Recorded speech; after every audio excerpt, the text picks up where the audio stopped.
Greetings, everybody. Okay. Candles and stuff all in the way. Okay, so let's see, our live is, let's see, where we at? Let me make sure that I got this all set up here, because y'all know how I am. I have to make sure this is closed. Oh, here it is. Okay, like, Novi, don't you come in here barking. As soon as I start this live, you cannot do that. If you need to leave now, Foxy, Nova, y'all can leave. Okay. All right, so we're live. We're live. Okay. I'm a few minutes late. I'm fashionably late. Okay.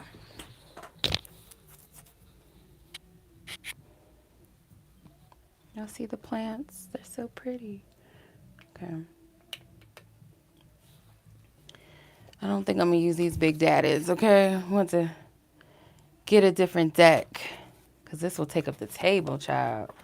Maybe that's a good thing, like, because, you know, we're not going to take up all of the, it's the only cards I'm going to use anyway, right? So, hey, at least I hope that's the only cards, because unless somebody asks, like, a love question and with, like, messenger cards or something, then I have to pull out a different deck, then that's a whole nother story. But if it's just strictly tarot, then we're good.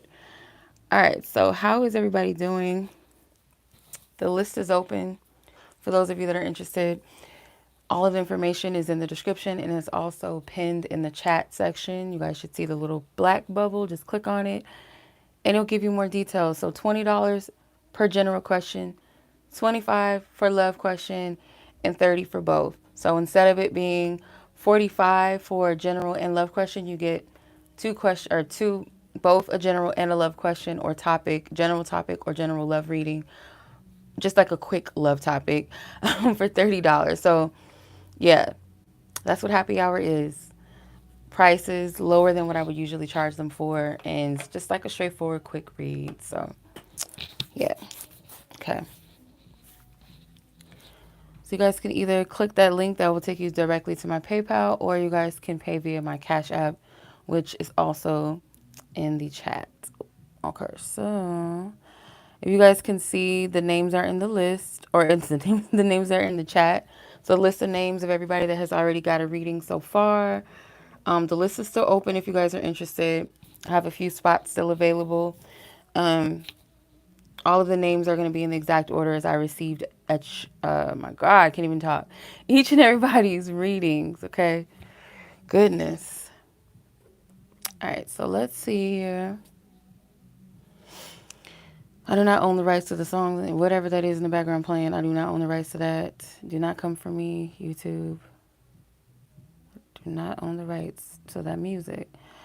Okay, so let's see.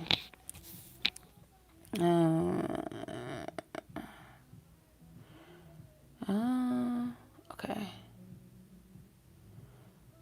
I have my little converter time thing because I know I'm gonna go over.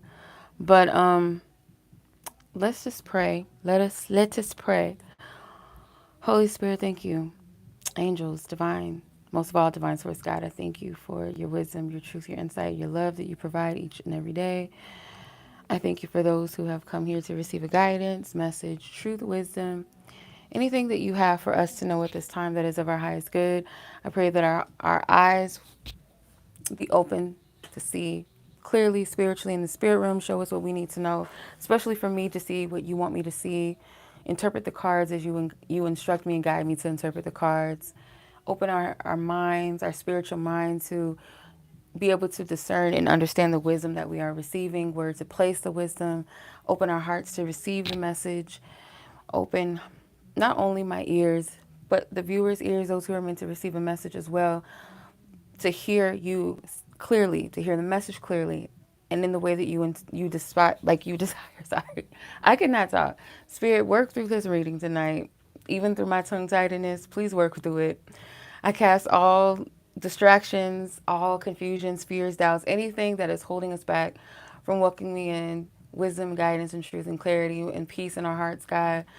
I ask that this message be clear and precise for the person that is receiving the message. I ask for permission to not only tap into their energies, but what it is that you have for them, and that I convey it in the way that you desire me to in the best of my ability.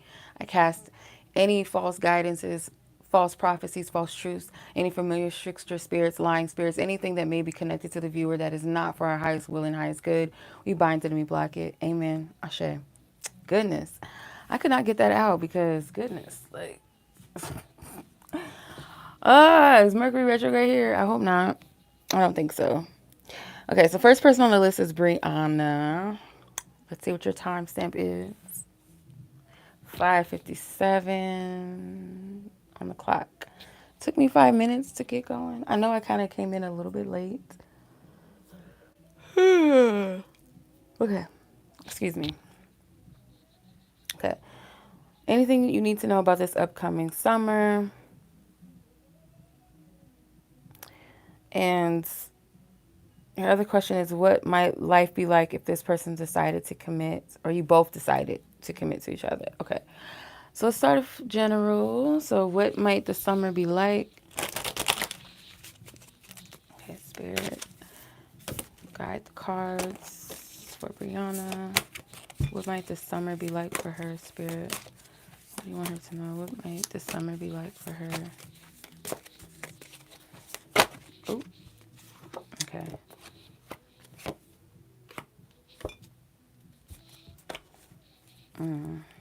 It's like hard to shuffle these cards.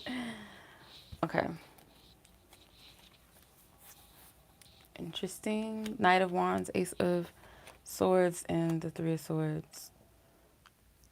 So this could be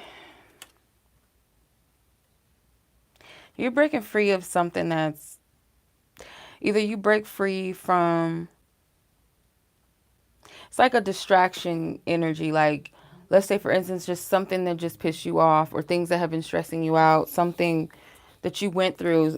It could be like it doesn't have to be like a big devastating thing, but I do see you breaking away and being like, you know what, I'm taking a vacation, I'm taking a trip, or I choose not to dwell in this. I choose not to be in the mindset or the state of stress, anxiety, fear, worry, disappointment. It's like, yeah, like if something, let's say back home, like you're stressed out all the time, or you just dealt with something, you're going to decide potentially to take a trip or something. Or it's like, move away from this, break free of this energy. It's like stressful heaviness to me. This feels like stress. Like, I'm not carrying this. I'm not going to dwell in a dark, clouded space. So it doesn't have to literally be depression, but I kind of feel like it's kind of close to it, like negative headset, negative mindset, or heavy-headedness, worry, stress. Like, you're getting away from that and taking some sort of trip. What's connected to it? It could be like someone that you feel kind of keeps you in that state or puts you there. It doesn't have to be like male versus female. It could be like anybody that you're close to, or like a friend or family member. It could be an ex. It could be somebody or something that puts you in that negative headspace to where it's like, I'm not going to allow this person to get the best of me, or I'm snapping out of it. I'm not thinking like this anymore. Or you know what? Fuck it. Like, I'm not stressing out. I'm going to take a little trip, or it's something along the lines of that. But the biggest thing is I see you setting yourself free, liberating yourself from some type of toxic energy or connection, or a person that like kind of has a toxic effect or negative effect on people around them. Um, is my Wi-Fi on?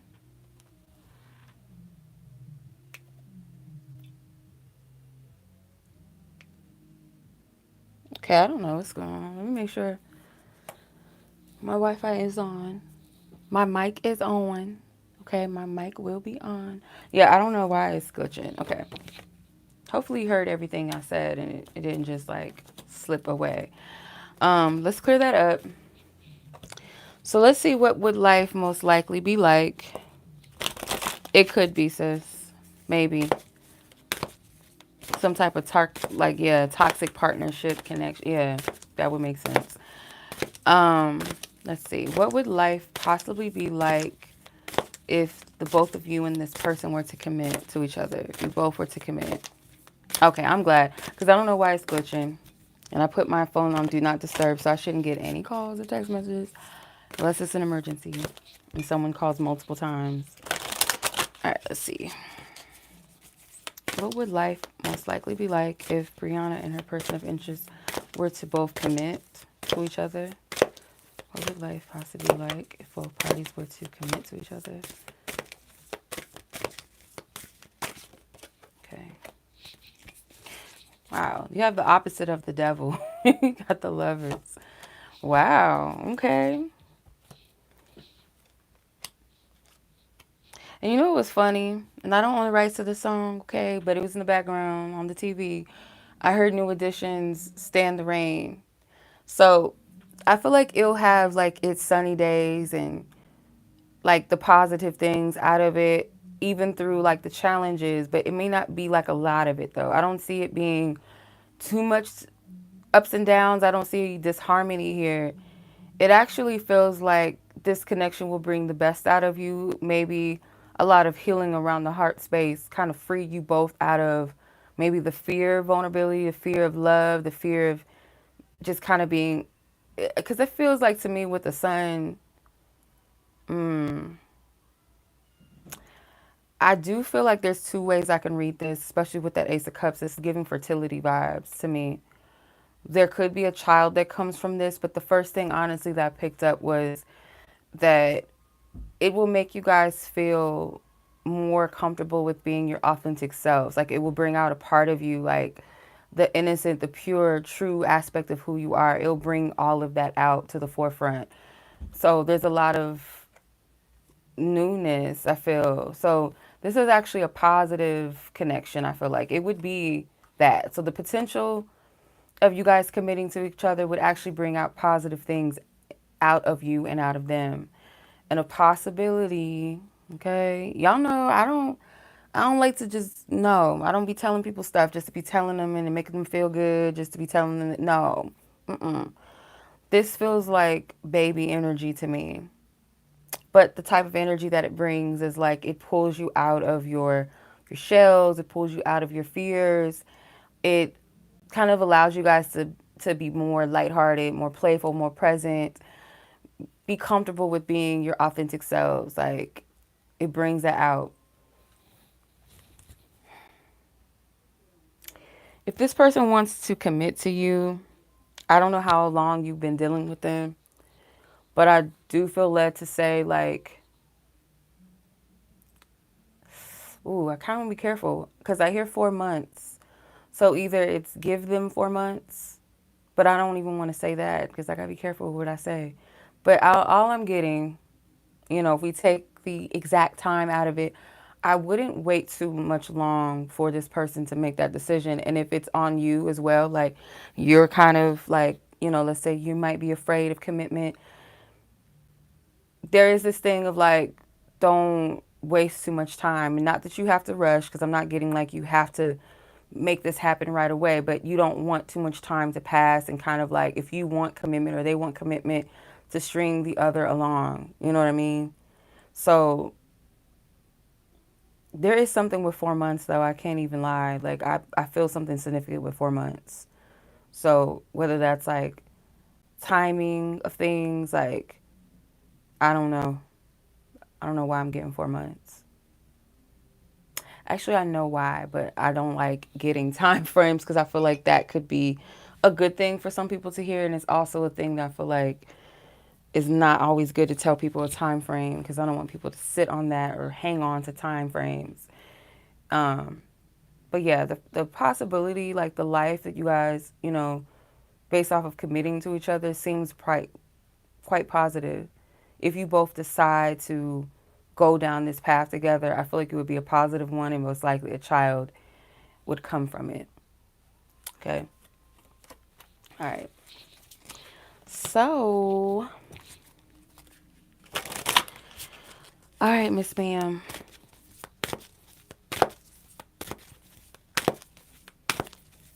Okay.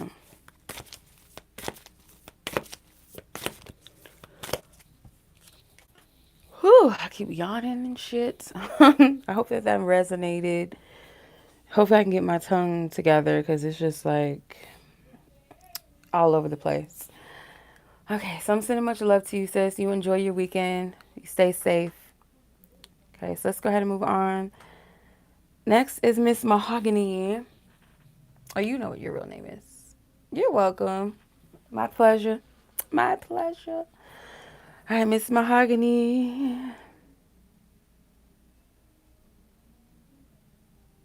Okay.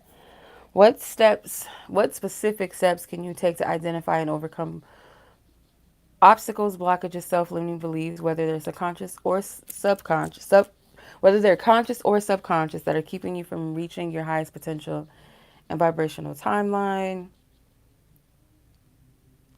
Okay, and then I think this is the second question. As you cultivate a deeper relationship with yourself, what guidance does the universe have for you on embracing vulnerability and strength on your journey of self-love? These are deeply reflective questions. I appreciate them. Very deeply reflective. And yeah, those are deeply reflective. All right, let's get it. So, first question is Spirit, clear out previous energies. I send each and every party in question love and peace. Thank you, Spirit. Thank you, Amen. Ashe.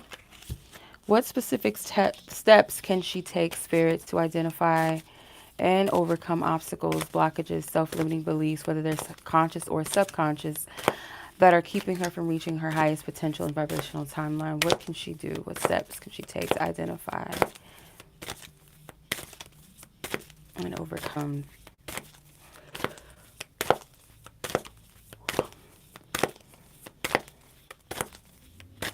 Okay. King of Cups, Knight of Cups, Fool.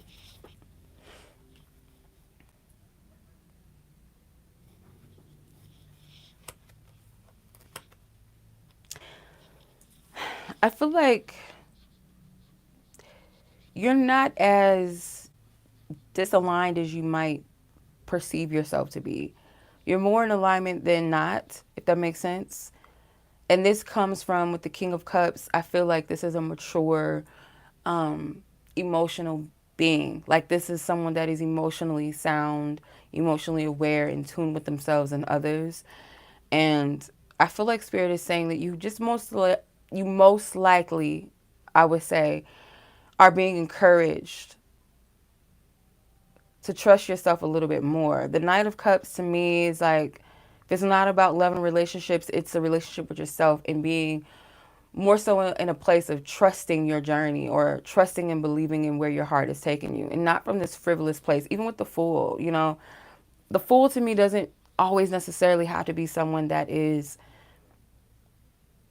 starting a new journey. It could just be where you're at with yourself. It's new. How you move, how you handle your emotions, the relationship which you have with yourself. I cannot talk tonight. I just don't know what it is. There's like a disconnect between my mouth and like what's coming through. I sound so stupid. Um, the journey that you have with yourself, it's new, like, or a different level. And I feel like Spirit wants you to just trust. It does not have to be so precise in a way where it's almost like this checklist, this chore, this how am I doing? Where am I at? What's going on? Like micromanaging your journey because you're not present and you're not living when you're in that energy. Um, so I feel like how to identify your blockages is to really honor your feelings, like sit with your feelings. And I feel like the empathic route works for you. So like, let's say for instance, you feel uncomfortable about what someone said to you on the phone. And instead of you getting all in your head about it, you sit with it and you really feel through the conversation and listen to what your body, like the reactions when you sit with it. Where is your body? What is the feelings like? Do you feel tightness in your chest? Do you feel anxiousness? Do you feel discomfort? Do you feel dis-ease? Like when you sit and ponder these things, like feel into your own energy. if that makes sense. And if there's another person present, kind of feel into what that exchange makes you feel. So it's like kind of this explorative energy. So I feel they're more so talking about the subconscious, but conscious at the same time, because in order to feel into your own energy, into your own spiritual world, you have to be conscious and aware. You know what I mean? Like it's kind of a balance between your masculine self and your feminine self, like practically checking in with yourself and also spiritually checking in with you, if that makes sense. Like the process is both practical and spiritual. Um, yeah, I'm not seeing this any other way. Definitely with the Fool, it's like you, spirit wants you to kind of loosen up a little bit, like not hold yourself to such a heavy, like I always say self-worth or self-love, excuse me, the self-love journey, and like moving on shit that's important doesn't have to always be a chore. Like it's just a natural flow. It should just be, a natural thing, but you're conscious of it, like you're aware of it, you're considerate of it, you're intentional. That's the only thing. But I'm not really seeing heavy blockages other than spirit wants you to be more present and to kind of flow in your energy. Like trust yourself more might be one of the biggest things that you have to overcome is, and I know you said you like self-limiting beliefs and blockages and things like that. The more you say I care about where my feelings and thoughts are, like if things are bothering me, I'm not going to shame myself. I'm not going to beat myself up. I'm not going to talk down to myself. I'm not going to allow anybody else to do that. I'm going to sit and within myself, even if it's just for a second, 10 minutes, 2 minutes, 3 minutes. I'm going to sit with myself and I'm going to check in and see how I feel, what's going on with me, why do I feel that, what am I thinking, and work through that energy however you feel led to do it. And like I said, it doesn't have to be this big chore, but sometimes it does help you to center yourself. Like, okay, am I overreacting? But, I feel tightness in my stomach. This makes me feel anxious. Maybe I shouldn't do or say anything right now. Maybe I just need to wait until, I'm calmer or until, my emotions kind of settle. But you're tending to yourself. You're not ignoring it. You're not stuffing it down. You're not trying to distract yourself or gaslight yourself. Like, there's a step to that. I hope this makes sense. I feel like I be sounding crazy sometimes, but as long as it resonates with you, that is all that matters. So the other question you asked was, as you cultivate a deeper relationship with yourself, what guidance does the universe have for you on embracing vulnerability and strength in your journey of self-love? So what advice on embracing vulnerability and strength on your journey to self-love? What advice do you have for her? Embracing vulnerability and strength in her self-love journey. Divine Spirit. What's the advice? What guidance? Wheel of Fortune. There's something about splitting the deck. So I'm going to split the deck. Ace of Cups. Ten of Wands. I feel like this card also wanted to come out as well. So I feel like that relates. Okay.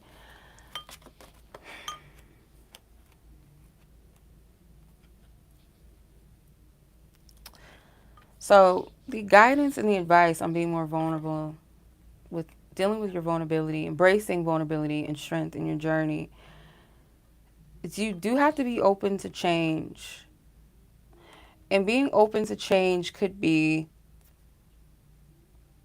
this could be within yourself. It doesn't have to be like a physical thing where emotionally you decide, like the strength and the courage comes from releasing what you're holding on to, even if it hurts you. Like sometimes we hold on to the things of the past, even though these are hurtful beliefs that we have.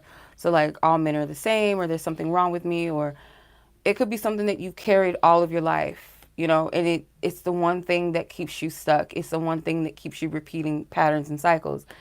It could be something a parent told you, like, see, that's why you'll always be by yourself, or that's why you're so hard to love, you're so difficult, blah, blah, blah. And you may have carried, certain beliefs in your mind. Spirit saying like the courage and embracing your vulnerability comes from you saying to yourself, I release all of that. I let go of that because these are the things that keep me in this loop. Because spirit is invited comes from anything that does not give you peace, anything that takes away from clarity, peace, joy, and you're not going to have it all the time. It's not like things don't happen, but if you find yourself in a circumstance that you can control what goes on, meaning if this is an environment, a situation, a relationship, a job situation, whatever, that I can walk away from where I feel like I'm not being respected, I'm not being loved, there's a lack of peace here, I don't feel safe, I don't feel sound, I don't feel loved, exit, stage left, like I'm out. You're going to gain more strength when you do that for yourself because you're showing up for yourself. You're not carrying the weight and the burdens. And I feel like vulnerability sometimes is having a safe space to drop the wands. Sometimes, like maybe you carry a lot and you don't allow it to have a safe space to land. You know, whether that's talking with someone that you trust, like a friend or family member, someone that you know that you can be vulnerable with, but there's something inside of you that tells you, no, I got this. I got this. No, I can do this. And that's beautiful to have like you have that mentality that you can handle things. You don't always need someone, and that's a good thing. But there's also family and friends and community and people to talk to for a reason that are available, right? Where you don't have to do it all on your own, or if you just need somewhere to have a safe space to tell what's going on inside of you, what you're thinking, what you're fearing, to talk it out, sort things through. Utilize that more because I feel like that might be the most uncomfortable thing for you is having a safe space for you to drop all of your burdens. Even if it's your own spiritual team, like it's okay, like just be authentic and real with what you're feeling, and the more authentic and real, and it might feel like uncomfortable for you because there were times where I didn't even know how to articulate what was bothering me to other people, like where I would go to a friend and tell them what I'm feeling and what I'm thinking. It would be hard for me to even like go into like express it because I was judging myself through it. Like she's gonna think I'm like too much. I'm annoying. I'm probably bothering her. Like all these things would go through my mind when I would like tell people what's going on with me. And I feel like that is the first step, is knowing that it's a safe space for you to drop your wands. Like there's a safe space to place them where you don't have to carry it all by yourself. Um, but as far as like the strength with your self-love journey, the more you show up for you when you don't take on the things that are unnecessary or things that deplete you, that take away peace, that are not an extension of peace, the more you do that, the less, it's like the less light, like the less light, the more lighter you feel and less heavier you feel, if that makes sense. Even with being vulnerable with people that you trust anyway, people that you know that you can, people that are going to respect you and your feelings and your secrets or whatever it is that you're sharing. So it's really, again, it goes back to you learning to trust trust yourself. Even with trusting others, you have to trust yourself in that. You know what I mean? And don't think too much and this is the right or wrong answer. Just focus on what feels sound and feels right and feels at peace to you, even if it's something a little challenging. Like this is a challenging situation, but this feels like the best resolution for me or solution or route or step to take. I hope I'm making sense. Once again, I feel like I'm talking crazy, but let me know if that made any sense. I don't know if you're watching Mahogany, but yeah. It's not as hard as we may think it is. Like, it's not going to be like this, like this big grand thing. Like, you got to walk to the mountains and talk to the monkey on the mountain and tell him, say the magic words, and then you're free. Like, it's not going to ever be nothing like that. Like, our journey, like, some, like, profound things and antidotes to our problems and our fears and insecurities are really simplistic things. It really is, for real. All right, so I hope that makes sense, sis. I'm going to go ahead and move on to, let's see. Where we at? Where we at? Where we at? Minah? Miss Minah? Yeah, Minah. 29:39 is your timestamp, sis. Let's get it. Okay. So, let's see. Ooh, sis, you're going to piss me off with this question. Not like you personally pissing me off, but the person. Okay. Your question was, why does this person watch your IG but does not want to be with you? I talked about this early in my live. I don't want to go in on this person. I'm gonna leave it open because everybody's situation is different. Okay, but I smell BS when people do that type of shit. It's BS. Like it's not. You know. Okay. Anyway, let me remove myself. Spirit, ask for divine wisdom, truth, and clarity for you, Minah, and I clear all previous energies and messages I sent each and every party, love and peace that I've read for so far. Thank you. All right. Yamina, this person she has in question, this person that is looking at her IG but doesn't want to necessarily be with her or not making an effort to, why is this person all up on her Instagram? Why is this person on her Instagram, Spirit, if they're not making an effort to be with her?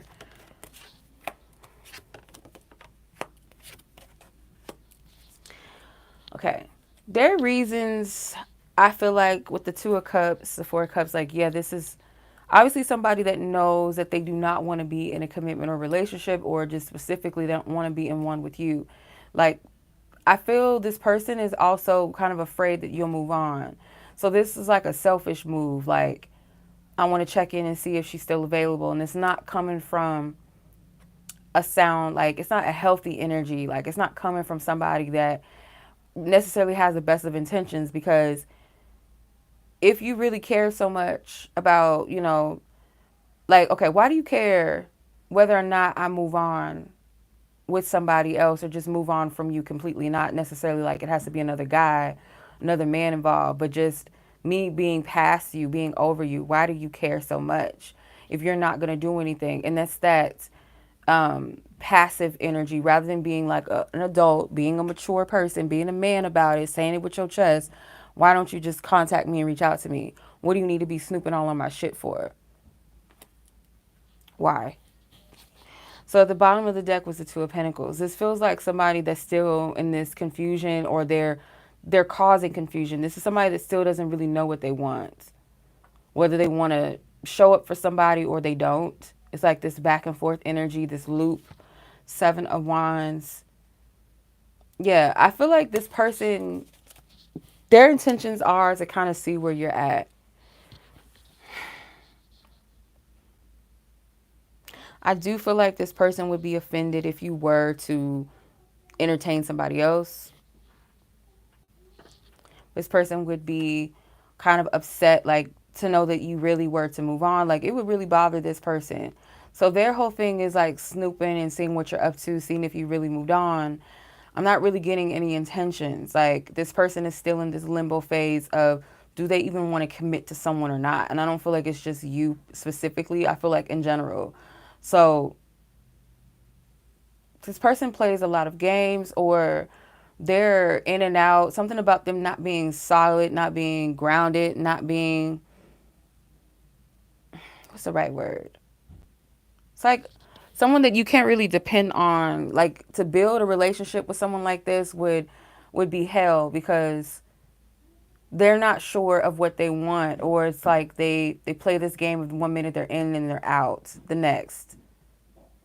So this person kind of wants to see where you're at with love, where you're at with them. Have you moved on? That's their biggest thing. So there's no real intentions behind doing anything or showing up in any kind of grandiose way.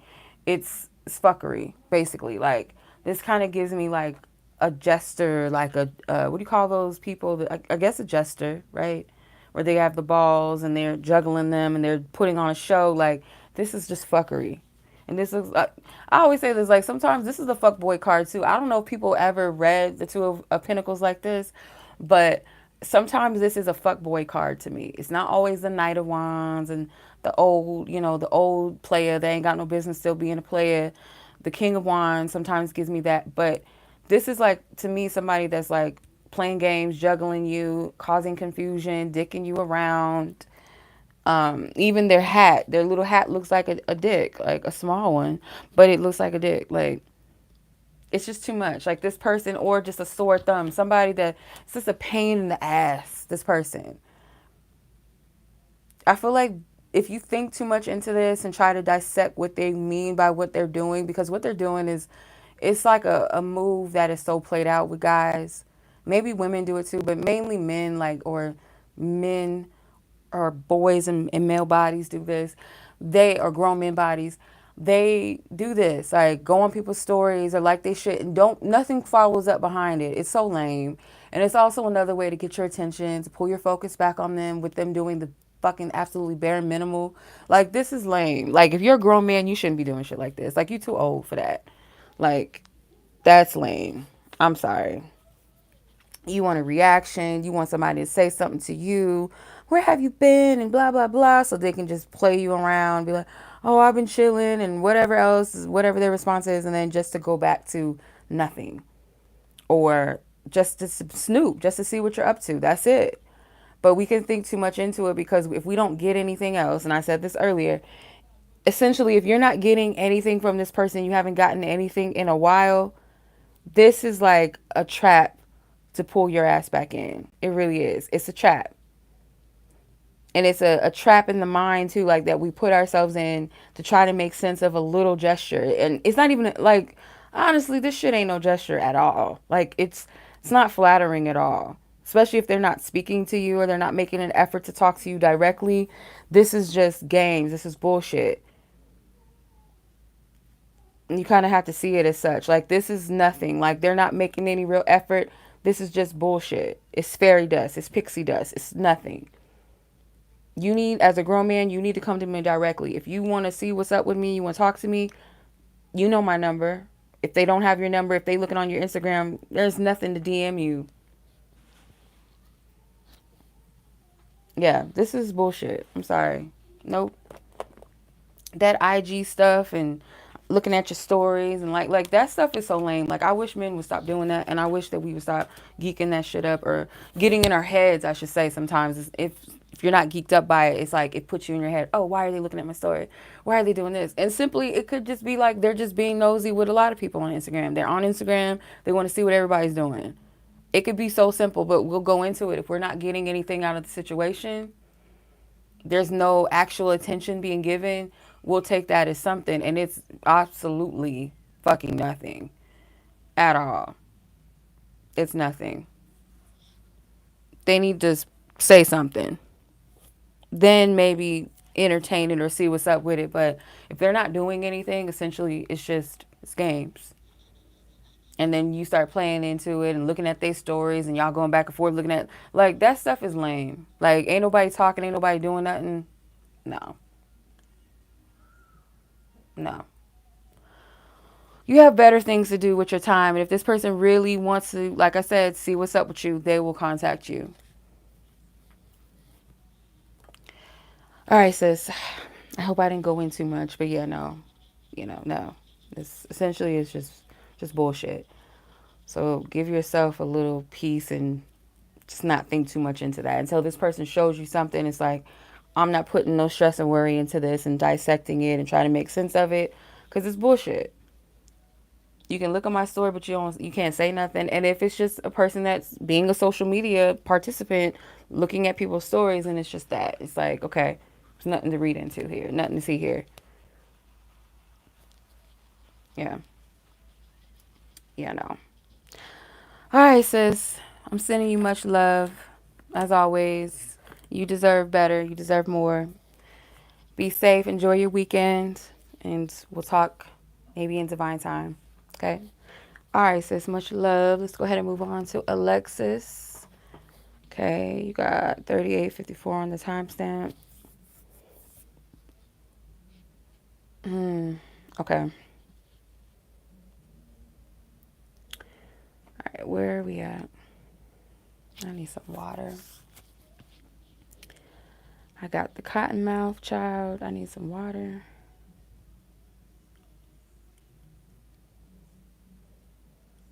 Messing with my head.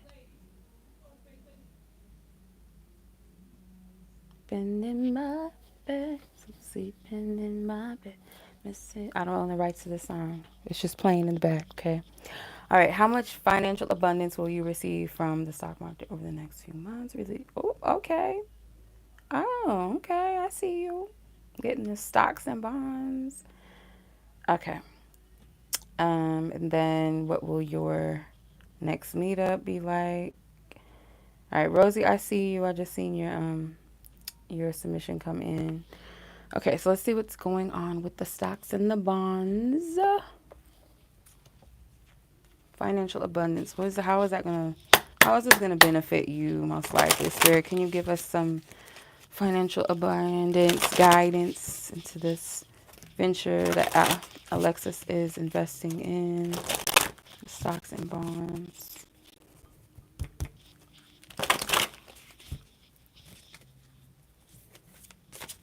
Okay, what can she? Oop.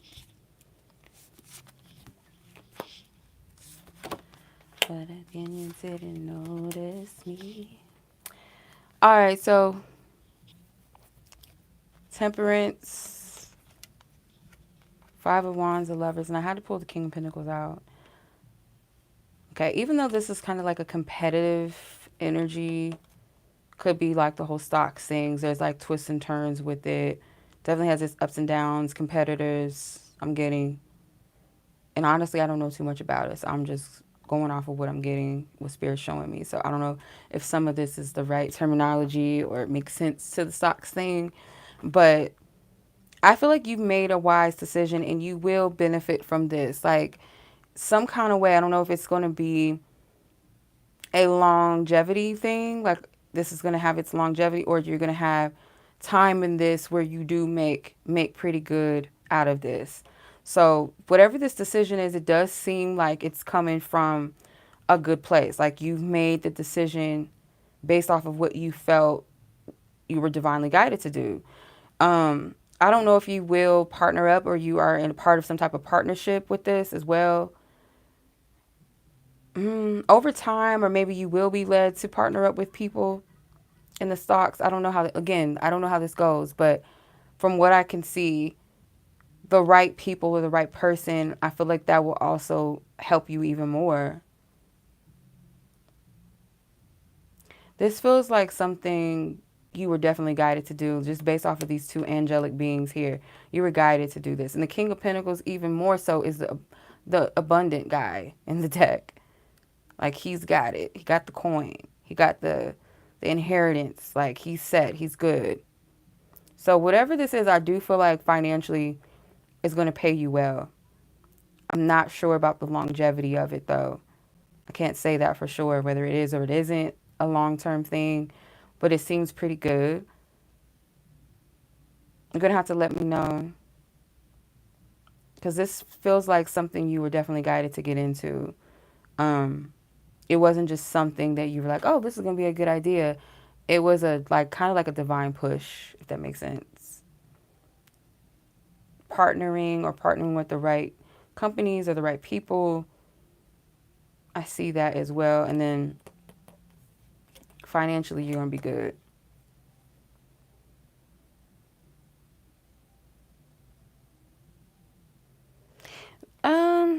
This is such a side note. I don't know. It could kind of like tie into this, but I don't think so.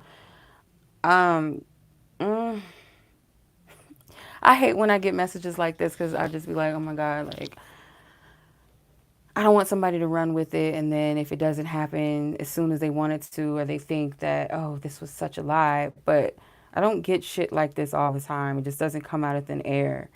But you may be meant to be with somebody that's wealthy.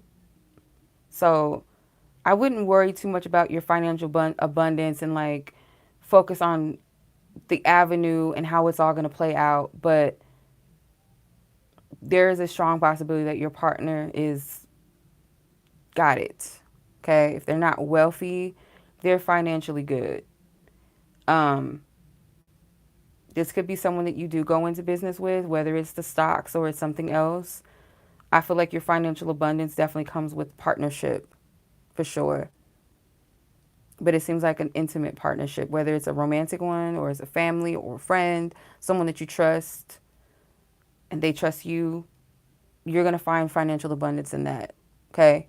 If not this stock thing long term, definitely that. Or maybe within the stocks, but partnership is like a big thing. All right. Let's see.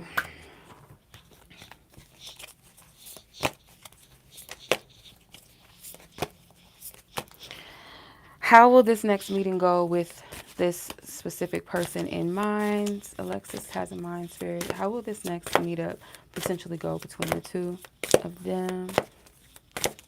What can she potentially expect?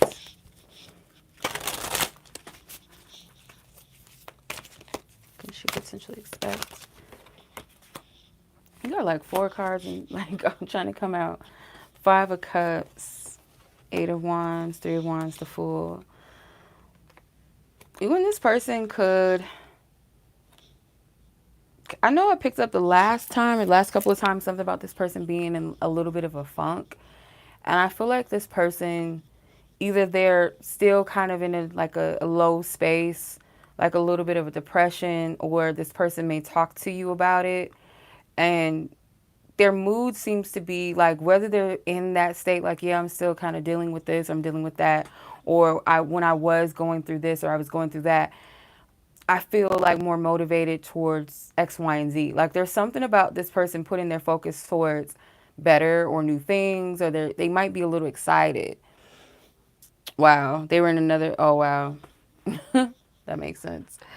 So, yeah, this feels like they might kind of center the conversation around like, yeah, even though I might be going through this or I was going through this particular thing, I want to do this though. I want to be able to, it's like a positive shift. Like their focus is on how can I kind of put my energy in something else that will, I don't know, it could be this person wants to do something to kind of, not like an activity like let's go here, let's go there. It seems like you guys will have a conversation around a plan that they have, like that they have for themselves, something they want to embark on, something they want to do differently. They might have that talk with you about themselves, like their life or where they want their life to lead next or just some next thing. But I feel like this person is going to kind of like have an optimistic viewpoint or talk around what they've been dealing with and what they've been going through, or in spite of what they're going through, this is where they want to take their energy. It's kind of that. So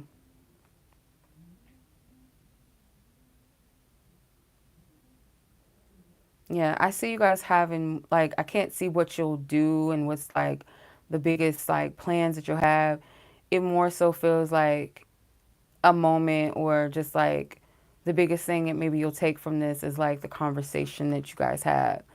Um, and it may not be just all at once. It could be throughout you guys, seeing each other, that this person kind of goes back into it, or you guys talk through it, or kind of bounce ideas off of each other, or something like that. Or this person talks about their vision, or it gets more clearer as they talk it out, or something. I don't know.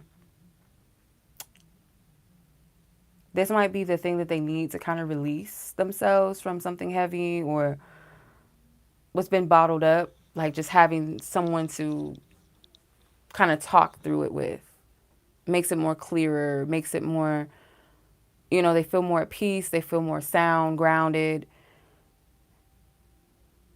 Yeah.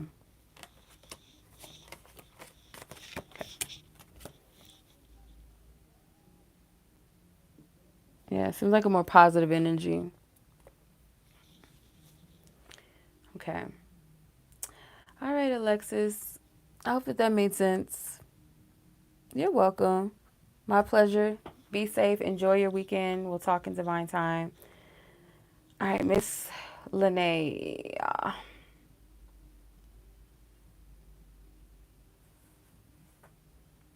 Let's see. Oh, Novi. She's asleep. What have you been seeing / resonating with infinity signs a lot recently, and are they in relations to a connection? Okay. Interesting. Oh. My spirit. Let's see. I send all peace and love. The high priestess try to fly off the table. I send peace and love to Alexis and anyone in question that she asked about. Send them peace and love as well. Thank you, Spirit. Ask for divine clarity and wisdom for Lanay, and why she been seeing infinity symbols. What's the connection or relations? Why is she seeing them? And if it has any connection or relations to a connection. Can you please make that clear, make it plain, Spirit? And as to why she's seeing them.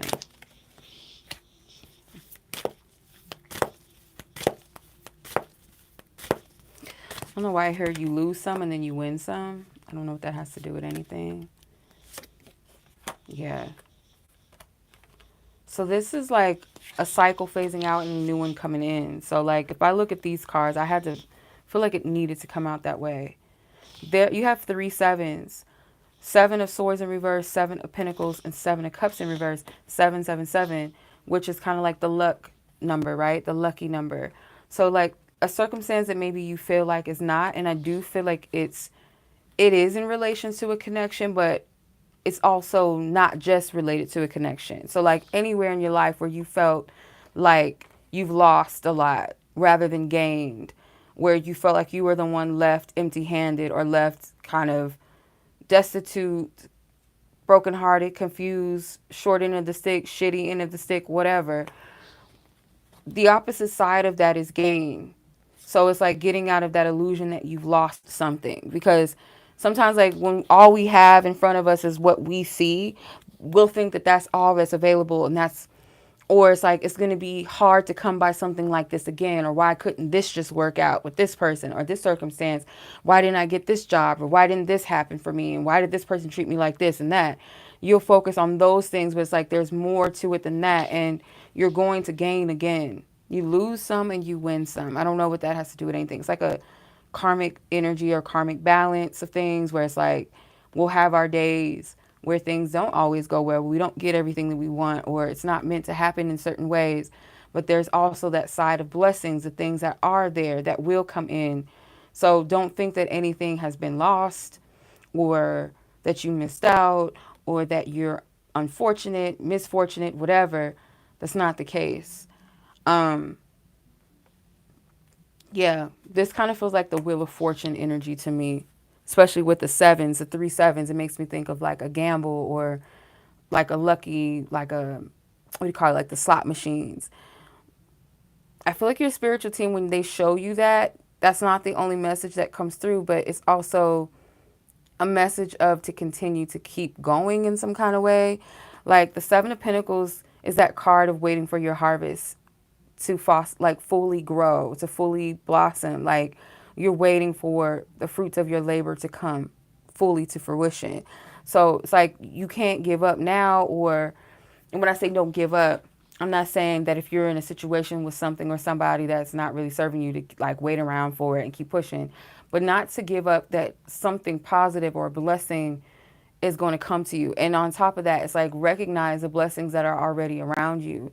Because sometimes I feel like with the 6 of Cups, it's a card of generosity or a card of appreciation from one person to another. So appreciate what is and who is for you and what is blessing you right now, and know that you will accumulate more as well. It's like there's a timing thing on this. So you didn't lose or miss out. You're not, it's not this energy of like things have passed you by. Like that's not the truth. So I hope that makes sense. And ironically, the bottom of the deck, you have the Queen of Wands, and ironically, you have the Strength card at the top of the deck. And what does it have? It has an infinity symbol. So yeah, this is more so like a message of encouragement with the Strength card for you, the infinity symbol. Okay. I hope that I was able to break that down for you, and I hope that resonates with your spirit. If it's truly meant for you, it will resonate with your spirit. All right, so let's keep it moving. Let's keep it pushing. And as always, sis, I'm sending you much love. Enjoy your weekend and be safe. Um, Frank, I see your submission as well. Let me update the list real quick so you guys know where we're at so far. Let's see, y'all. So next is Chris, Mel, Rosie, and Frank is up next. The list is still open in case y'all still interested, still wondering. Okay.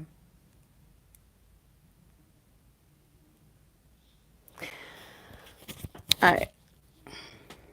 KV.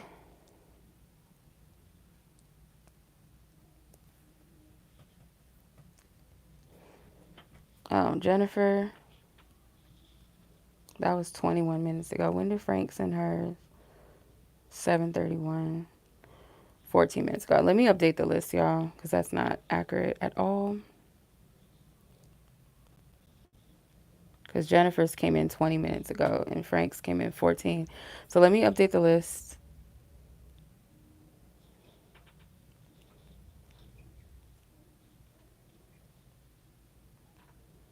Well, I feel like I hear Fantasia singing.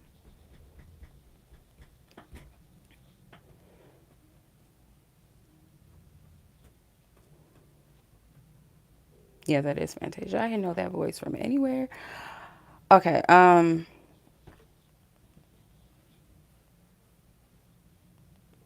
okay, I gotta make a quick run to the bathroom. I'll be back.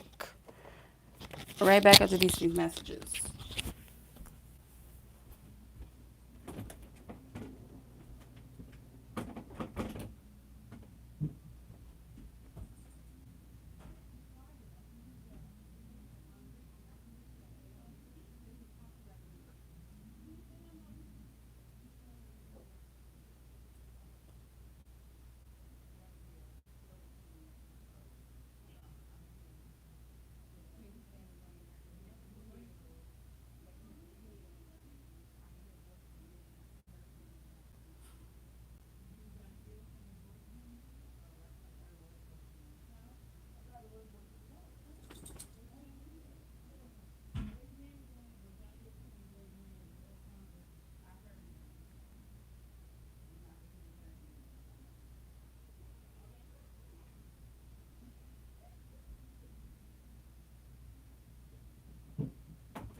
Foxy, what are you doing? I feel like I caught you doing something you weren't supposed to. What you doing, Foxy? All right, thank you, ladies, for your patience. Okay, I had to, take a quick bathroom run. Okay. All right, I'm back, so I can remove that. Um, KV, Miss Chris, let's get it. Your timestamp is 57:09. Okay. All right, let's see.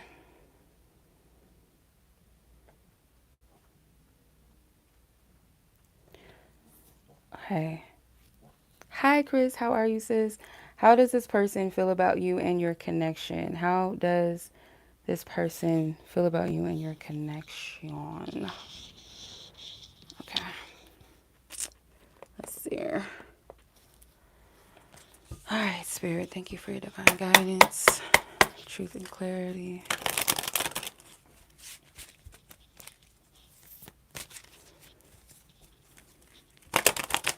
Thank you, Spirit.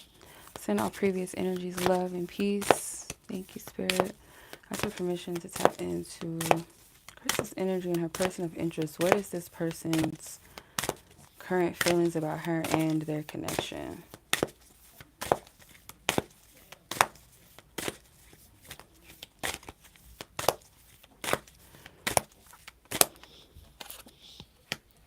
Wow, the Lover's card keeps coming out tonight. Wow. Okay. Bottom of the deck is Temperance. Okay. Interesting. You have the Lovers, the Knight of Pentacles, and the Ten of Pentacles.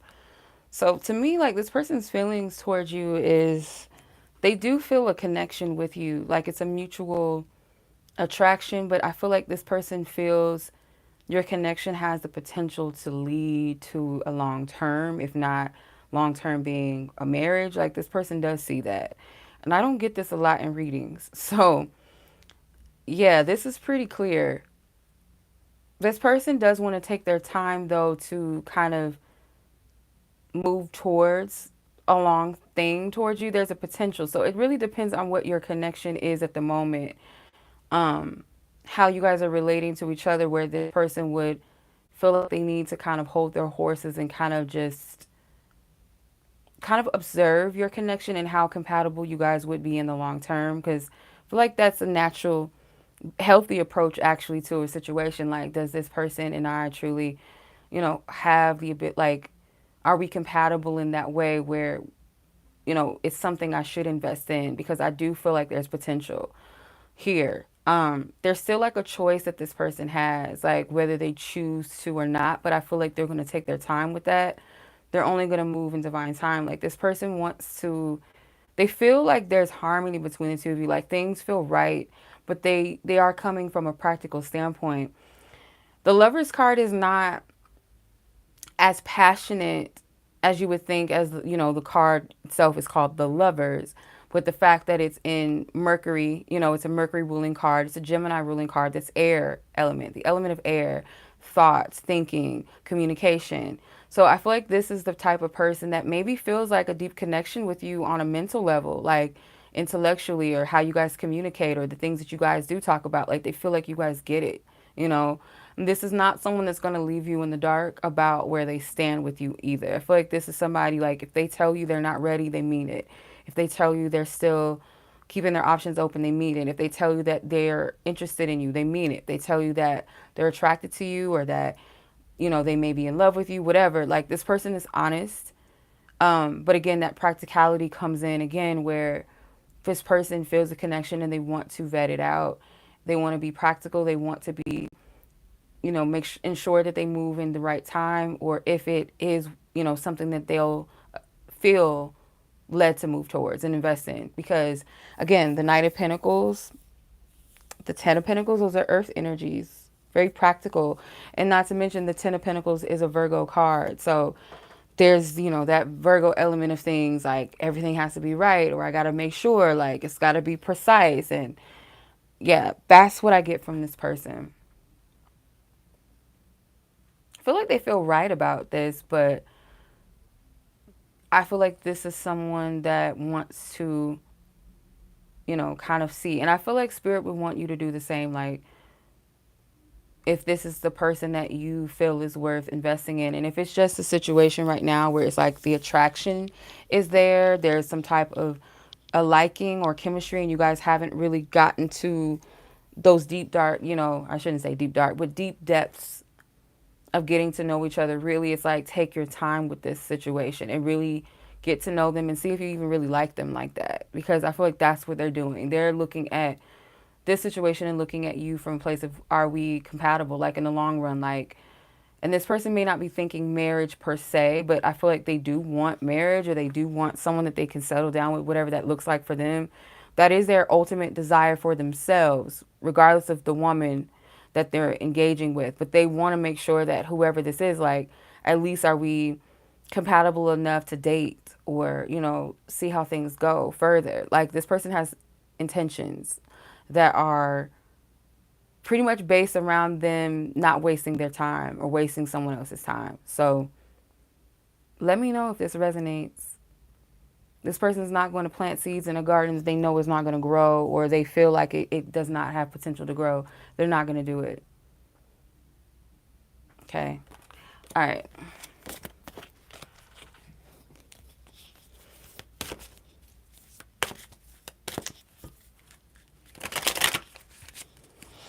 Yeah, this person's quite honest. I don't get so much like emotional energy from this person, or like they're heavily romantic. I feel like they handle love and relationships from a very practical standpoint. They don't rush things. And if they're rushing with the person, it's because they don't really see long term with them. They just maybe feel like, oh, I'm just attracted, I'm just feeling this person. But if they really like someone, they're going to take their time. Not waste time, but like they're going to have a bit more, like, more care about where they place their energy.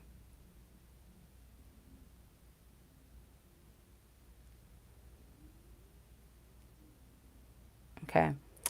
All right, so that was your reading. I hope that gives you a bit more clarity. And yeah, as always, I'm sending much love to you, much blessings. I'm going to go ahead and move on to the next read, which is Mel.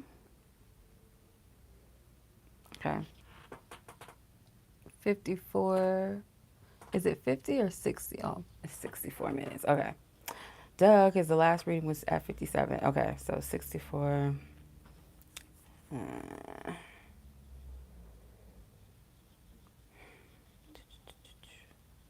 gotta change the time.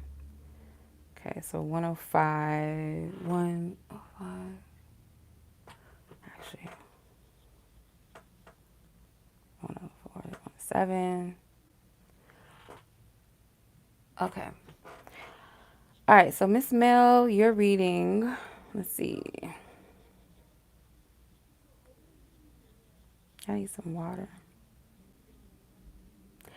Come on now.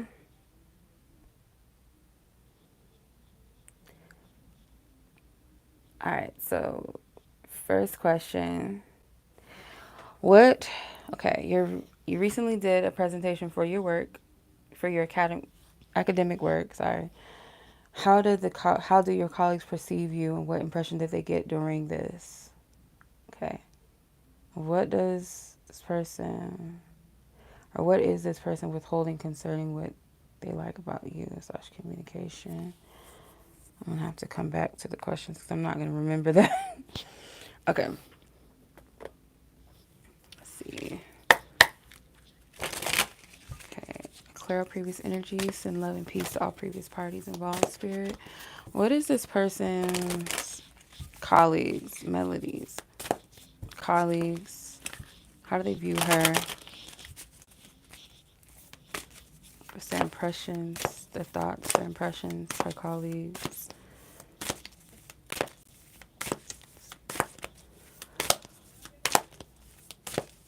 Colleagues.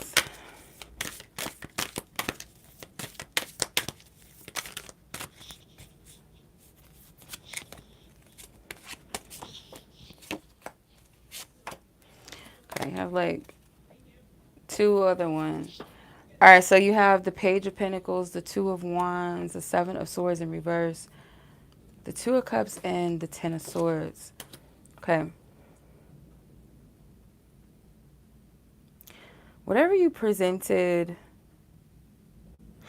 I feel like there was maybe like a reaction that's not hidden. So like whether someone said something, made a comment, or like maybe a couple of facial expressions or two, or maybe the claps or the lack thereof, something. It's like there is something that's not hidden about what their thoughts are of you, if that makes sense. Or the impression aspect of it, whatever your presentation was, it was perceived as it was polished, it was well presented.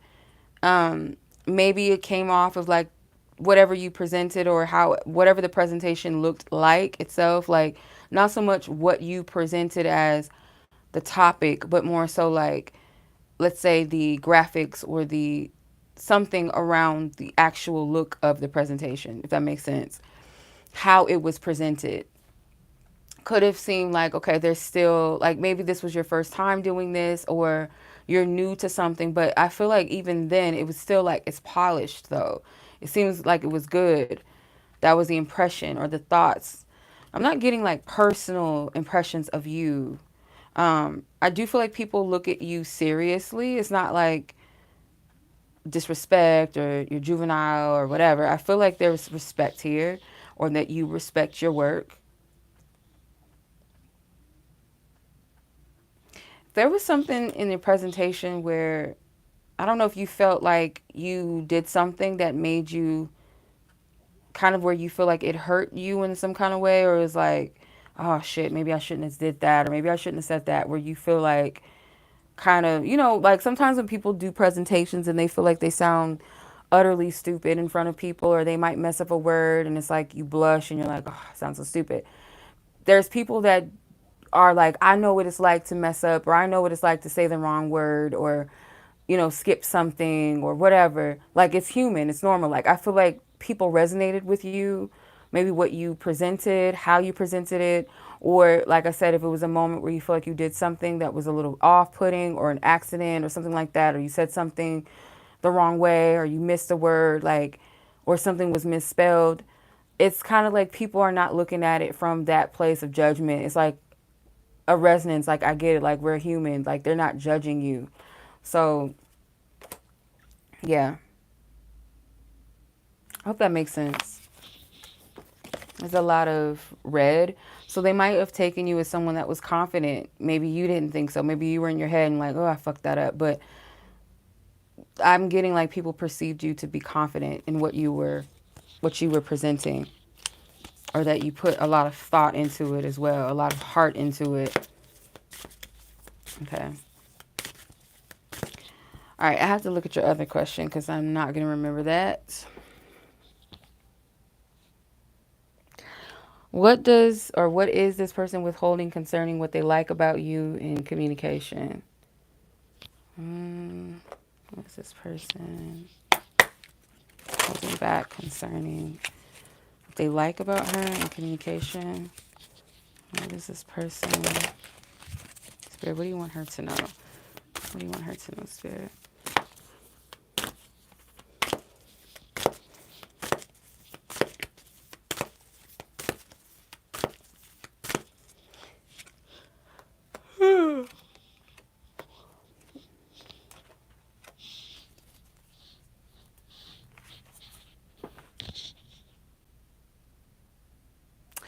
I'm not getting like what are they holding back? What about you that I'm not getting like what is it?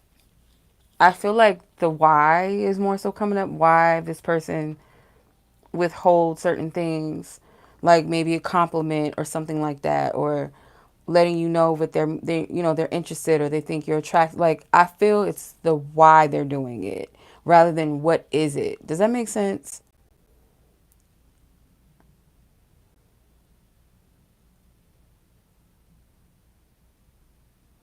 The why, what I'm picking up, like the why this person withholds this information, um, it comes off as like somebody that's trying to like present themselves in a certain way. So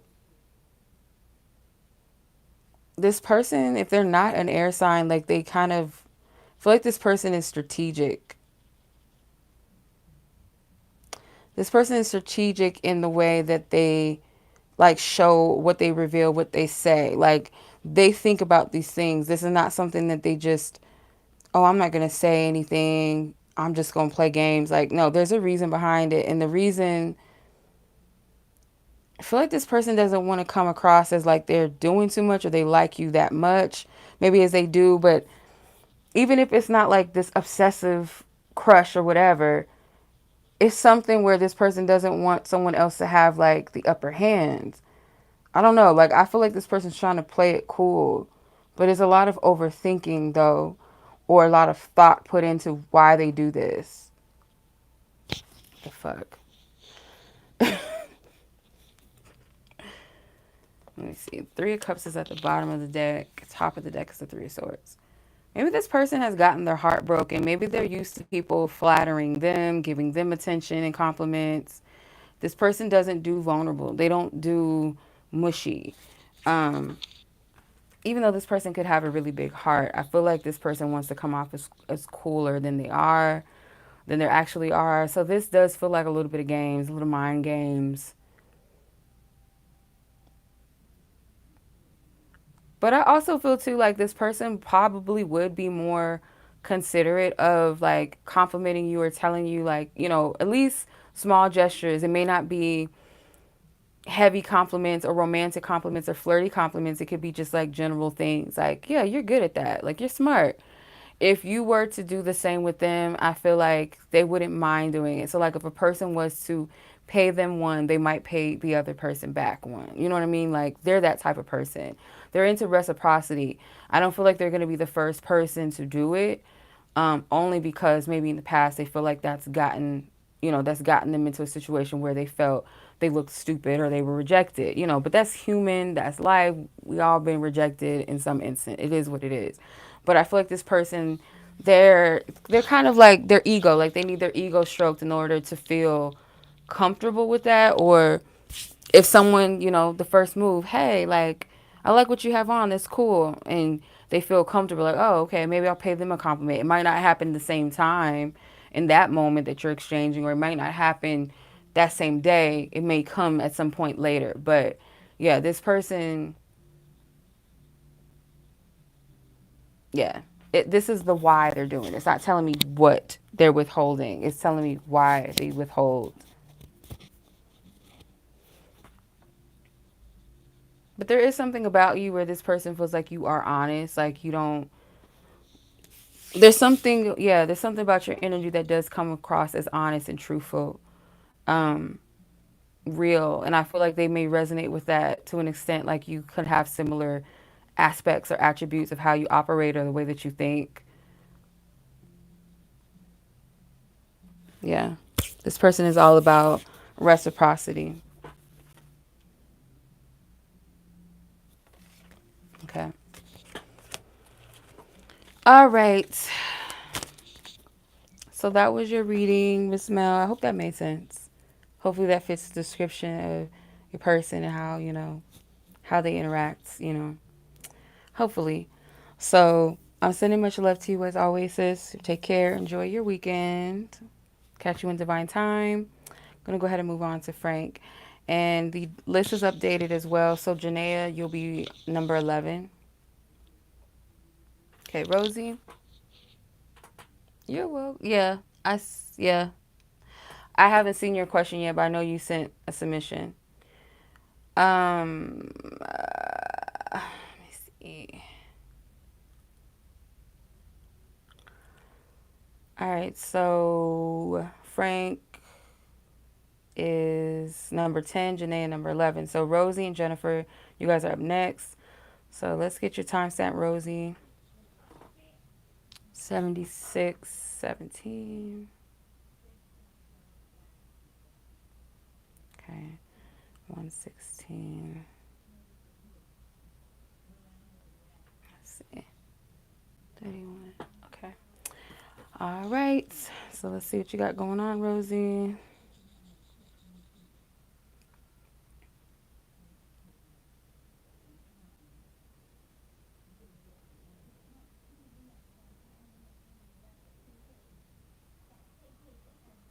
Does this person have abandonment issues still? Or does this person's abandonment issue still get triggered the more we spend time together? Okay. Does this person's abandonment issue still get triggered the more we spend time together? And what can you expect in spring/Aries season? Okay. All right, let's see. That's fair enough. Let's tap in. Yep, no problem, Janaya. I have to update the list. Just let y'all know, like, so far where I'm at. All right, so, Spirit. Does this person's abandonment issues get triggered the more time they spend with Rosie? Does their abandonment issues get triggered the more? And I send all previous parties love and peace, those that I've read for. Do they get triggered more, Spirit, the more that they hang with Rosie, the time they spend?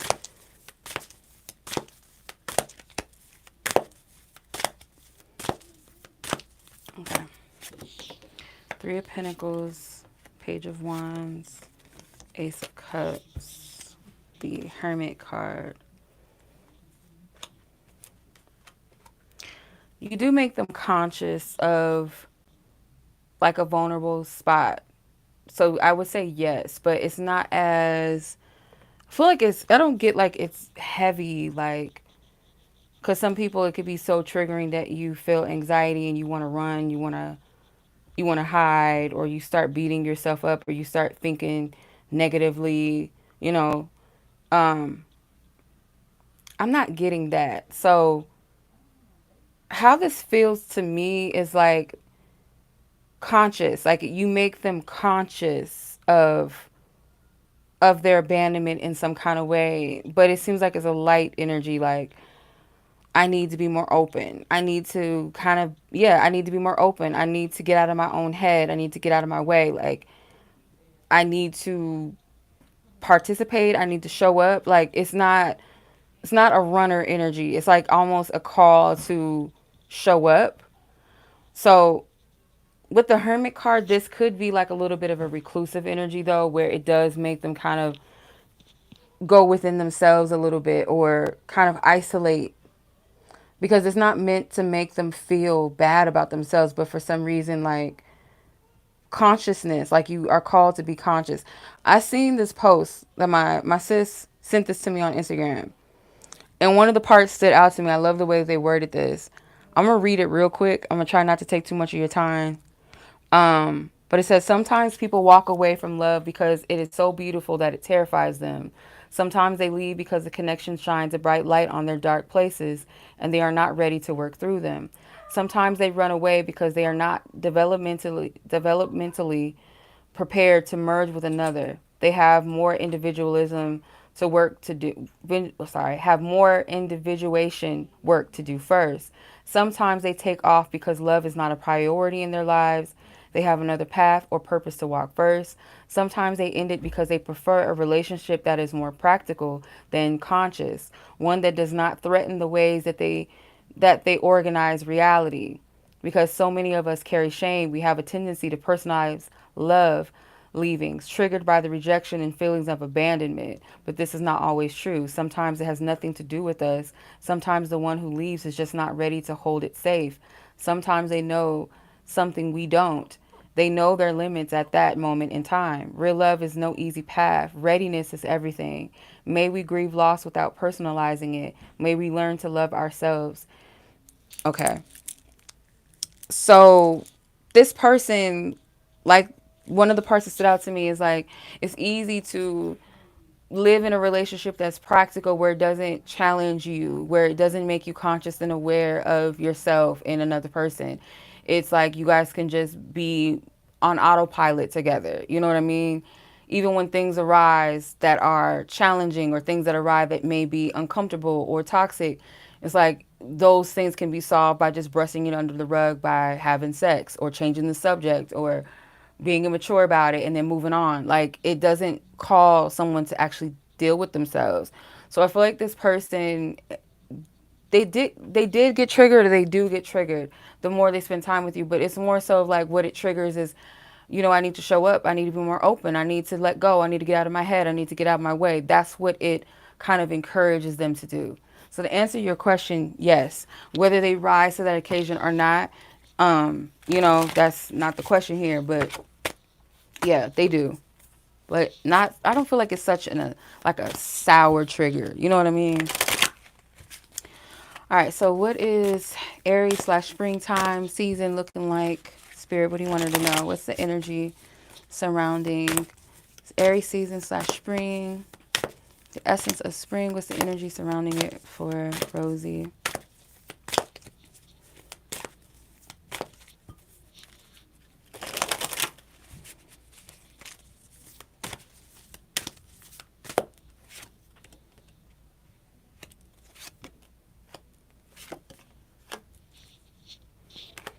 Okay, we have the Hangman.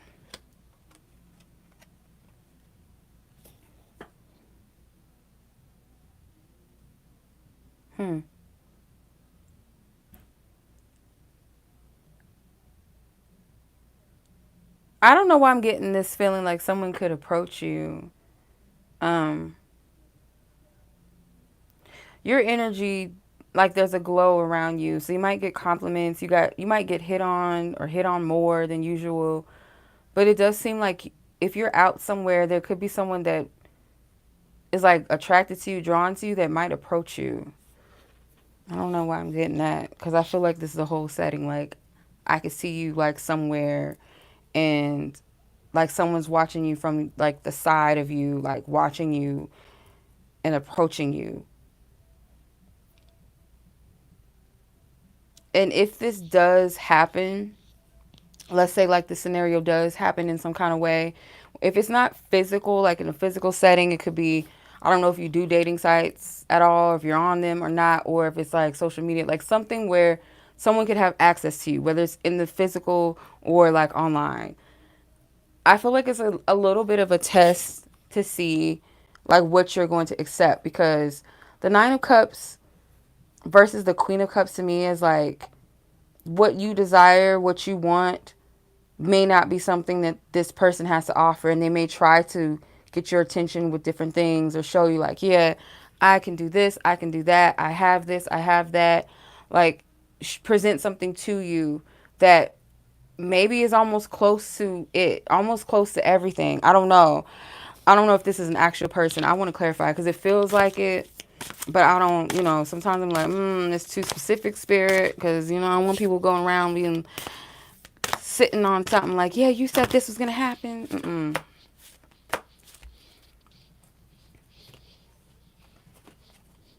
don't know, this does feel like potentially someone. And if it's not like a specific person at the moment, it's an energy. Like spirit is saying, don't settle. Like don't set. So your whole energy is like you're leveled up in some kind of way. Your energy is elevated. The way that you present your energy is due to the fact that you healed something or you've been healing and working on certain things necessary.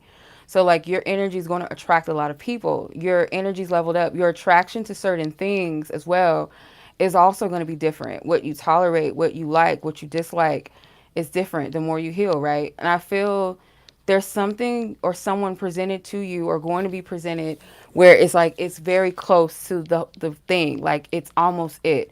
The Nine of Cups right here in this instance, in comparison to the Star and the Queen of Cups, like I said, feels like it's not quite what she's looking for. Like it's very close. Like the Nine of Cups is a wish fulfillment card, but to me it's almost like it's not the full 10 though. It's not the King of Cups. Like you're not it. Like you have a lot of it, or it seems like you are very close to being that thing, but there's something missing. It's not quite it.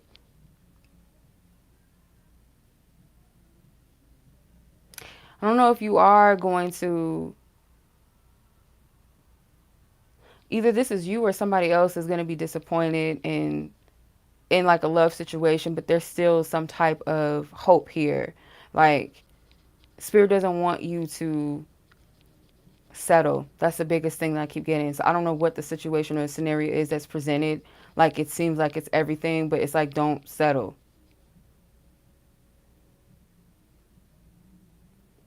Because you're moving in a new direction. Your energy, like your point of attraction, you're going to attract things that are on the level of where you're at.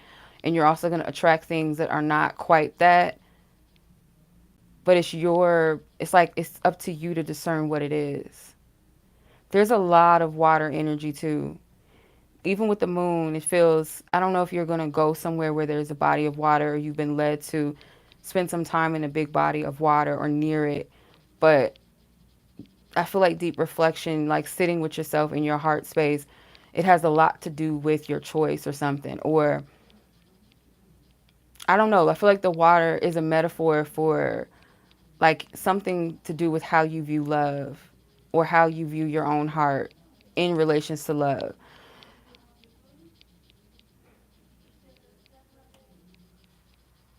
Yeah, something with the element of water in relations to like your heart or love. So I don't know if that made any motherfucking sense.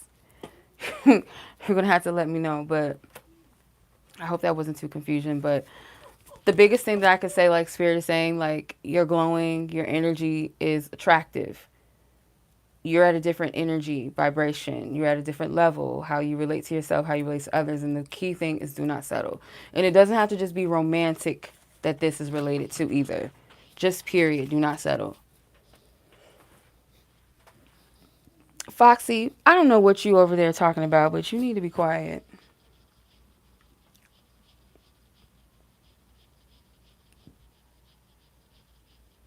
Okay. Um, all right. I hope that resonates with you, Rosie. I'm sending lots of love to you. As always, it's my pleasure. Let me see. Okay, so Jennifer, Frank, and then Janaya.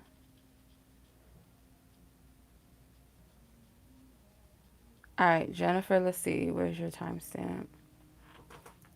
We are at 89 minutes. Okay. 129.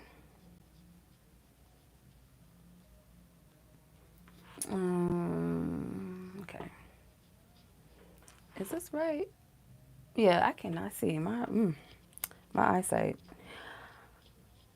Okay, so Jennifer, let's see what you got going on.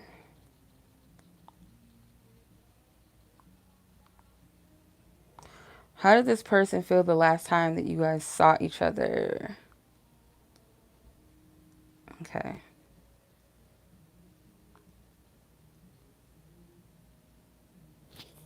All right, let's see. Spirit, clear up previous energies. I send all previous parties love and peace. Thank you, Spirit. All right. How did this person in question feel that Jennifer's asking about the last time that they saw each other? How did this person feel, Spirit? What do you want her to know? What was this person feeling the last time that they saw Jennifer? What's this person? Okay. Got quite a few cards. The Lovers is like stalking tonight. This card keeps coming out. All right, so I'm going to just take these four because they wanted to come out. I don't usually. Some people got a lot of cards because I just pull as I'm led. So nothing personal, y'all. Don't take it personal. But in this instance, the Four of Cups in reverse, the Queen of Swords, the Magician, and the Nine of Cups. I feel like this person wanted to present something to you.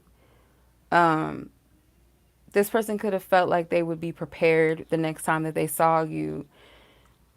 But in some kind of way, I feel like they weren't that prepared. Maybe you kind of caught them off guard. Like your energy towards them could have been what they weren't really expecting the way that your energy was towards them. So you could have approached this person a little bit more direct, a bit more like practical, not like maybe the most open energy or the most like, if your energy is usually very sweet, very, nurturing, or let's say bubbly, talkative, flirty, there's something about your disposition that may have came across as like very serious and very formal. Like maybe you shook this person's hand or something, or there was something about it that felt formal to them, perhaps, or just not your usual self. Like there was a level of kind of withdrawal from you, maybe they felt.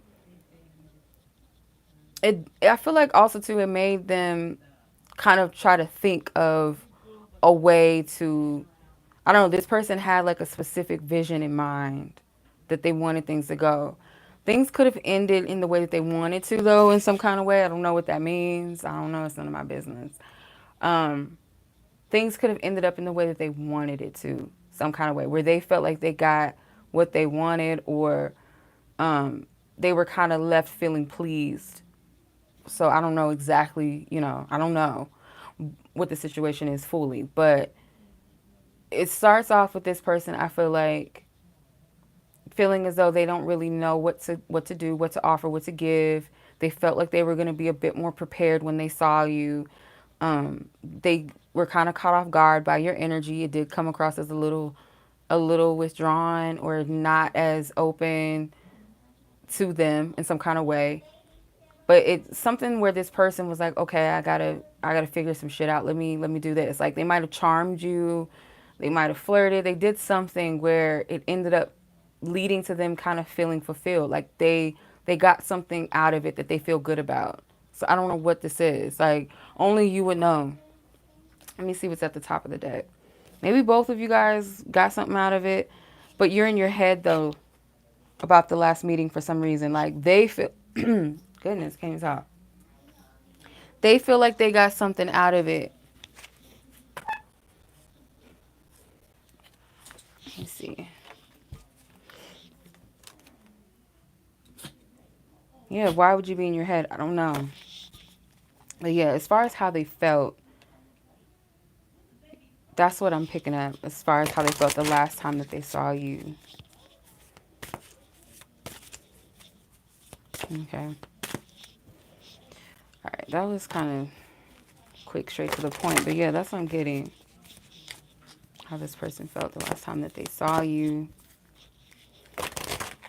Whatever it is, it left them feeling like happy, like they're fulfilled, like whatever they desired or wanted, it happens for them, whatever that is.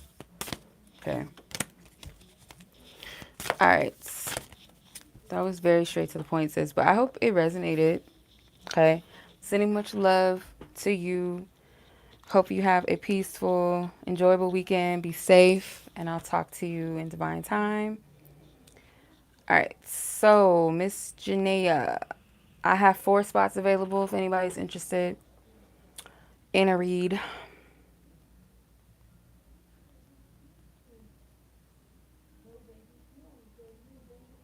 Okay, so Frank, let's see what your timestamp is. Let's see, 95 minutes.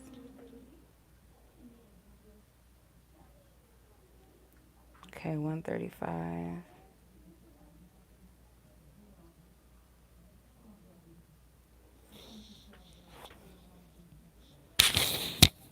Let's see, 1:35:16. Okay. All right, Frank, and then Janaya. After Janaya, if anyone's interested, the list is still open. Just let me know before I log out, y'all. All right, Miss Frank.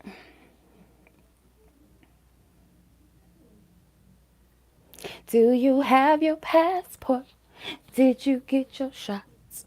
Girl, would you like to come back with Rob to America? Okay. Your work environment is interesting. You feel like you're here for a brief moment. Well, while you're here, you keep your head on right when you need to. Like, ooh, how are you being viewed at your workplace? Okay.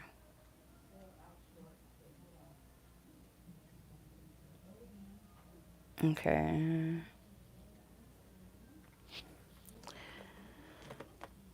Okay.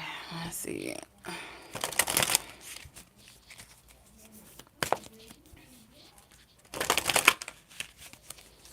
That last one, you kind of asked two questions in one, so you had to try to figure out how to, discern who's who, like what comes up. But your first question is, how are you viewed by your colleagues? So, Spirit, I send all previous parties love and peace. Give them peace.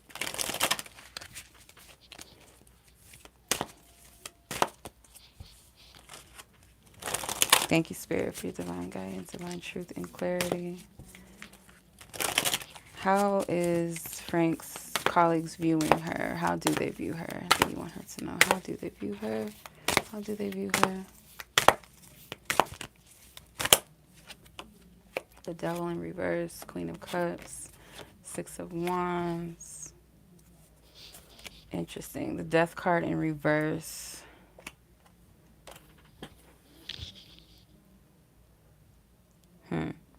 So they don't view you as like a problematic person. You do get attention with the Six of Wands, with the Queen of Cups, like even when you're not trying. So if, like you said, you're picking up some hateration, I can kind of see why, because sometimes like one thing that people, you know, can tend to be kind of jealous of, typically is surrounding like the attention a person gets without trying. That a hater hates that. Like, you know what I mean? Like people, at least people that like to get attention and they do the most and they talk all loud and they might dress all crazy or doing too much.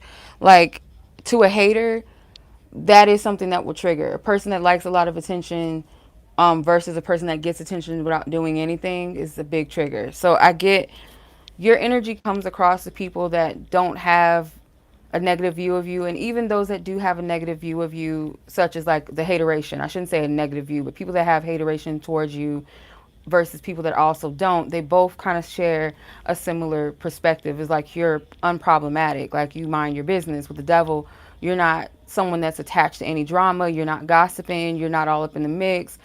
The Queen of Cups, like you're very focused on yourself and you seem to be real cool, calm, collected. You might, something about your voice, maybe you have like a soft voice or it's very calming, or it's like you come in and you're respectful, you're cordial of people, but you keep out of it. And the Six of Wands, like you're still getting attention though. Like people notice you. I wouldn't doubt if you're not a conversation. Like when newbies come around, like people usually talk about newbies, but if you're a newbie that stands out to people, I do feel like you're a topic of conversation. And I wouldn't be surprised if like men have made compliments or comments about you to other people, or it's like kind of getting around. You're getting some type of attention. Um, with the Death card, you won't be here for long. This is just a transitional period for you. Like with the Death card, you might not even be there past, maybe you'll be there up until the holidays or you'll leave after the holidays. I don't see you being at this job for too long. And if you do, remain for, let's say, another year or so, like you're going to leave around the holidays or after the holiday season. It's like you're going through a transition. You're not going to need this job for much long. I don't see that. Okay. Let's ask the other interesting question that you asked about, the parties that you separated from. Like, if they were to get some info on you, what comes up? Like, if they were to get a reading on you or whatever, like, what most likely will come up for them? Yeah, actually, let's see, you asked three questions in one. You asked, like, where they stand with you or their position is with you. And then, like, if a reading was to come up, how, like, you asked three questions in one. So, yeah, no. Let's see what's the energy like. I'm just going to ask, like, where their energy is with you. That last question, if you want to know how they feel about you or what would come up in a reading, you can ask that separately. But I'm just going to see, like, what energy, and you'll have to discern who's who, like, why one person would be feeling or thinking what they're feeling or thinking, like, just based off of the energy that I'm picking up. You'll have to discern that for yourself. Let's see. How do these parties that she separated from, how are they viewing her right now that you want her to know?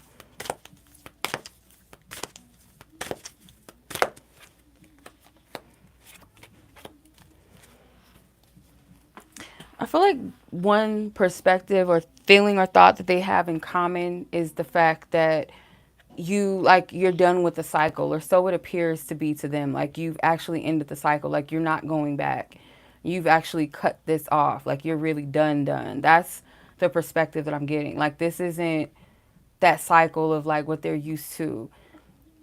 There's someone that's not at peace. If this is someone, like, you're used to sleeping with day to day, and what I mean sleeping with, like, not sexually, but like laying in the same bed together or something, like you guys shared a space, this person I feel like is more so hurting, than the other person. I feel like this person actually really does miss you, or they're missing, like, your presence. It may not be like a romantic missing you, but it's like, if you've been in the same household for someone for so long, you miss the routine, you miss their presence, like maybe little things that they did. If you cooked, you took care of the house, you did this, you did that. This person is like missing you, like your absence is affecting them. But I feel like what they share in common again is like you're done with the cycle. Like, they're perceiving you as like you're done. Like, your back is turned to them. It's not to say that the other person doesn't miss something, but it's not as like this person, the other one, like if you shared a space with them, they miss your absence the most over this other person. But they both share this thing, like the cycle is over. There is no repeating it. Even if one of you or both of you or whatever decided, like, we're cutting this thing off, it's over, it's done, there's still this disappointment, like, fuck, this is really done, this is really over. Yeah. So, wow. And R. Kelly's When a Woman's Fed Up is playing in the background. It is too late to talk about it. It's confirmation. Yeah, that's funny. So, I don't own the rights to these songs, YouTube, okay? You know that. You know I ain't fucking R. Kelly. Like, you know that, okay? All right, so that was your reading, sis. La da da da da. Something is wrong with me. Anyway, that was your reading, Frank. I'm sending much love to you, sis. Let's go ahead and move on to Janaya. And if anyone else is interested, the list is still open. I have 4 spots available. If not, we'll shut it down, okay?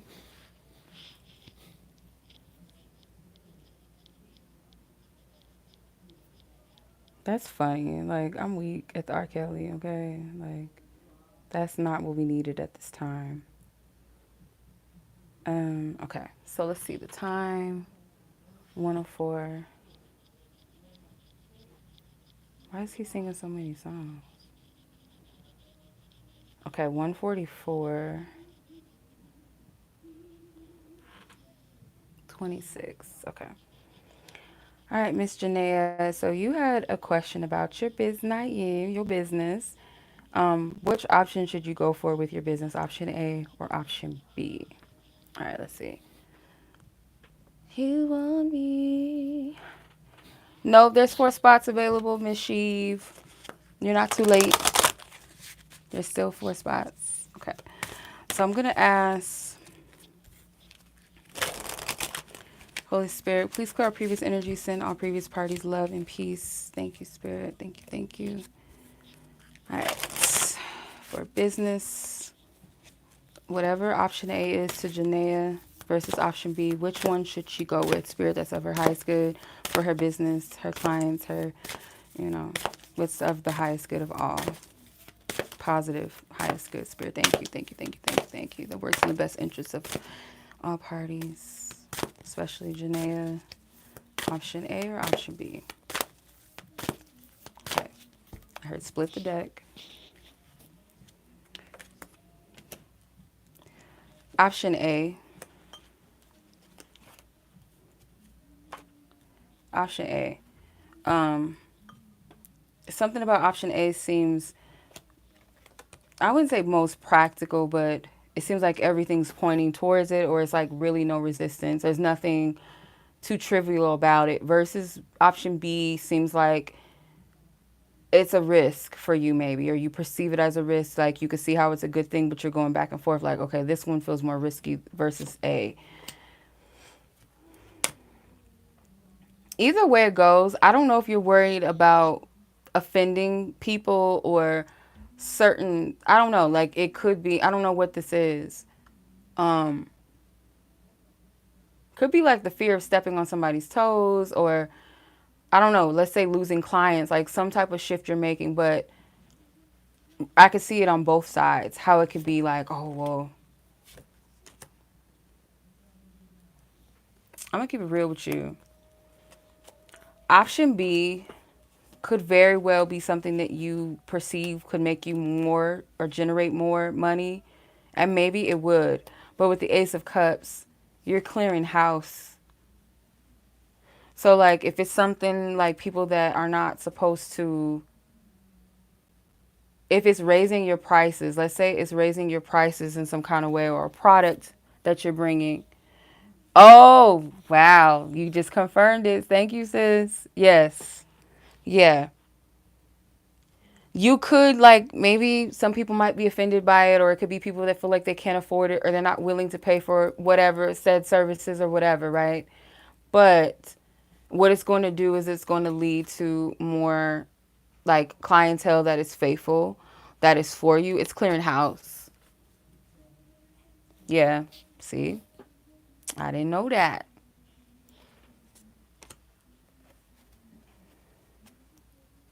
Yeah. I'm getting option A. Just intuitively, I'm getting option A.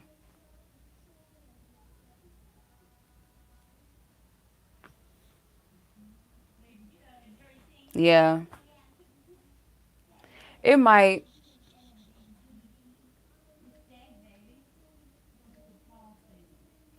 Yeah. I don't know. Like, there is sacrifices in both sides of it, but for some reason, I'm getting like A is better. Yeah.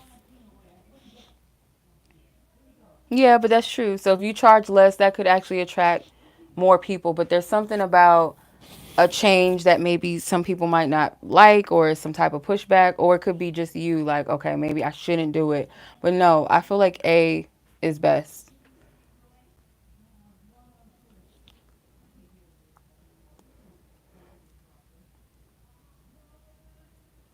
I feel like the Three of Swords is a sacrifice. There's something about it. Like I said, I can easily see this both ways. The pushback, the sacrifice. That's what I get from the Three of Swords.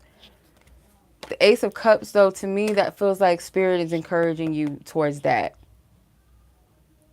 That's what I'm getting.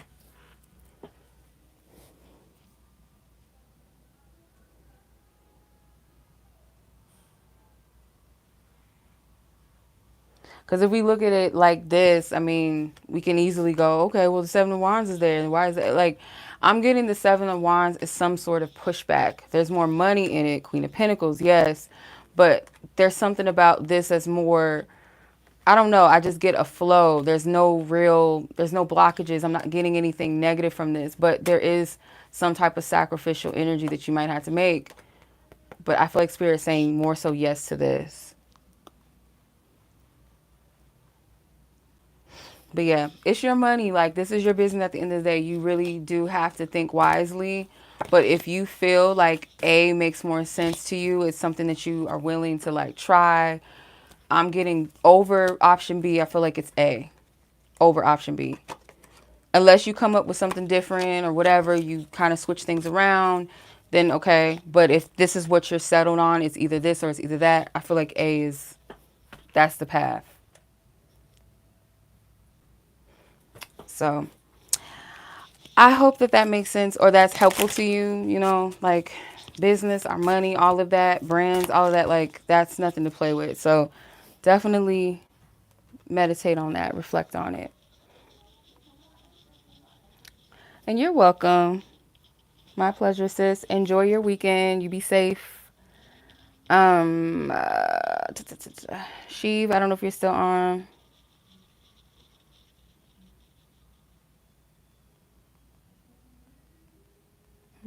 I don't know if she's still on here, but that was my last person so far, at least. If anybody else is interested, there's 4 spots available. If not, we're going to log on off of here.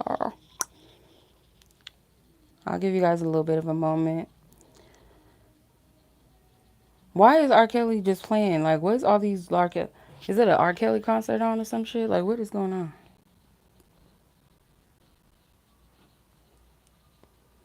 I don't know.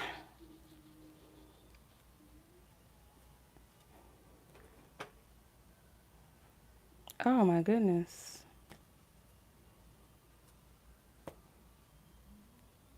What happened?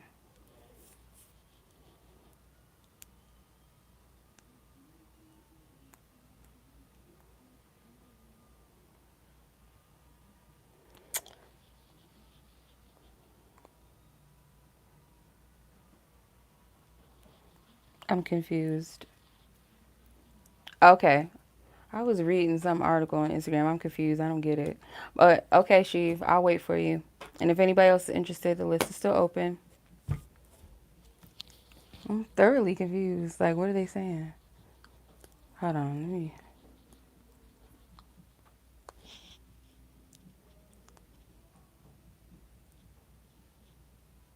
Hmm.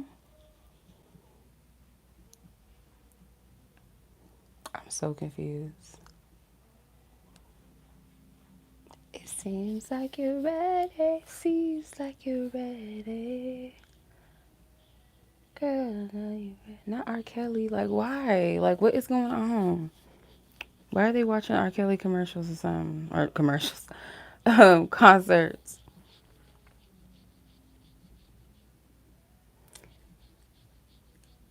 Seems like you're ready, girl. Are you ready?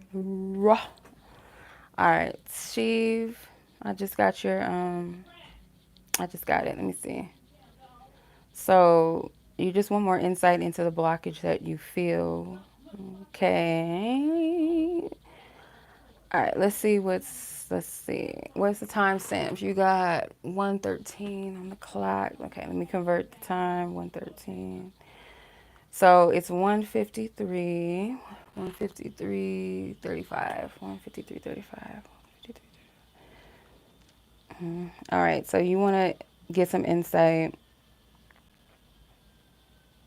into the situation as far as the blockage you feel. Okay.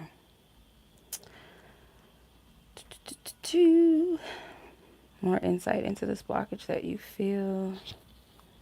Girl, are you ready to oh, okay. All right. Get that out of my head. All right, Spirit, send some love and peace to all previous parties that I've read for. Oh, okay. What is this insight, Spirit, that you would like to give to her in regards to this blockage? She feels like it's a punishment, Spirit. What do you want her to know? What's the wisdom? What's the wisdom you have for her, Spirit? What's the wisdom you have for her? Okay. The Fool. Nine of Swords. The Four of Swords. Okay. Why is this lovers card just this is like our stalker card tonight. Like, yeah, it's a block, but it feels like the block is beyond what you can see. Like it's almost so I'm getting a lot. Let me okay. I feel like spirit is kind of like stopping something like to protect you. Like maybe you can't it's something about this that you can't see. Like you're seeing one aspect of it, but you can't see the full picture or the long haul of what this is. It's like they had to stop you in your tracks before something like went too far or protecting you. Maybe like let's say this is an environment or a work environment where it's like, why did I get fired? This is fucked up. Or why can't I get a job? It could be a blessing in disguise that you can't see. It doesn't look like it, but I get what spirit is saying. It's like you feel like you're in the dark with the nine of swords. Yeah, I'm gonna just read it how I'm getting it because I don't know what this is. I'm just gonna read what I'm seeing. Whatever the situation is, I feel like there's protection around it. Like you can't see the full picture, and it could feel like, okay, why? Why is this happening? Why is this happening to me?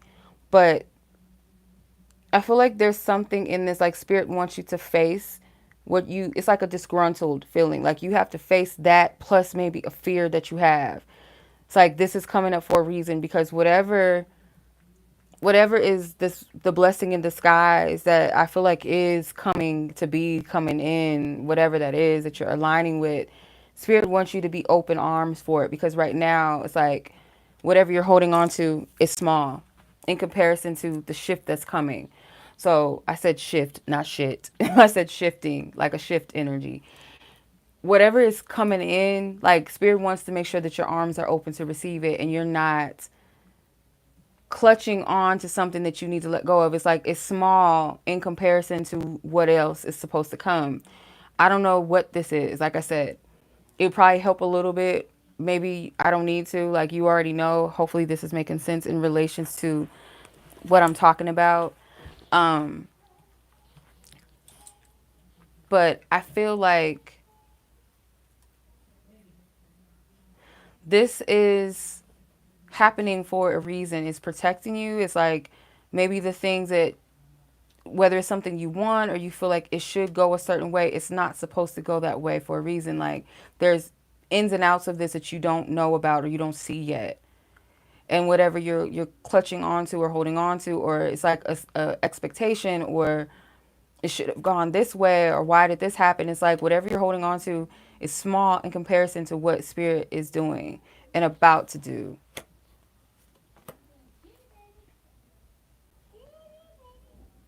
The R. Kelly. I don't know why he coming up, girl. I don't know what's going on. Why they got R. Kelly on the TV? I don't understand. Whatever. I want to see what this Nine of Swords energy is. Page of Swords. Yeah, it's like facing whatever it is that you feel disgruntled about, whatever the biggest fears are, so that you have a new mindset around something. You have an open mind. So it's like initiating you. So like when we go through certain things in life, when we're in the middle, in the midst of them, it doesn't make sense. But it's like that pain adds pressure to your diamond, right? So where you can see crystal clear why certain things had to happen the way that they do. This is no different. But it feels like there's a lesson in this. There's protection, of course, spiritual protection, and there's also the lesson of letting go of what you need to let go of, like necessary, like what's necessary for you to let go of so that more can be given unto you. And I feel like it's not just a physical material thing or circumstance in life, it's your wisdom as well, too.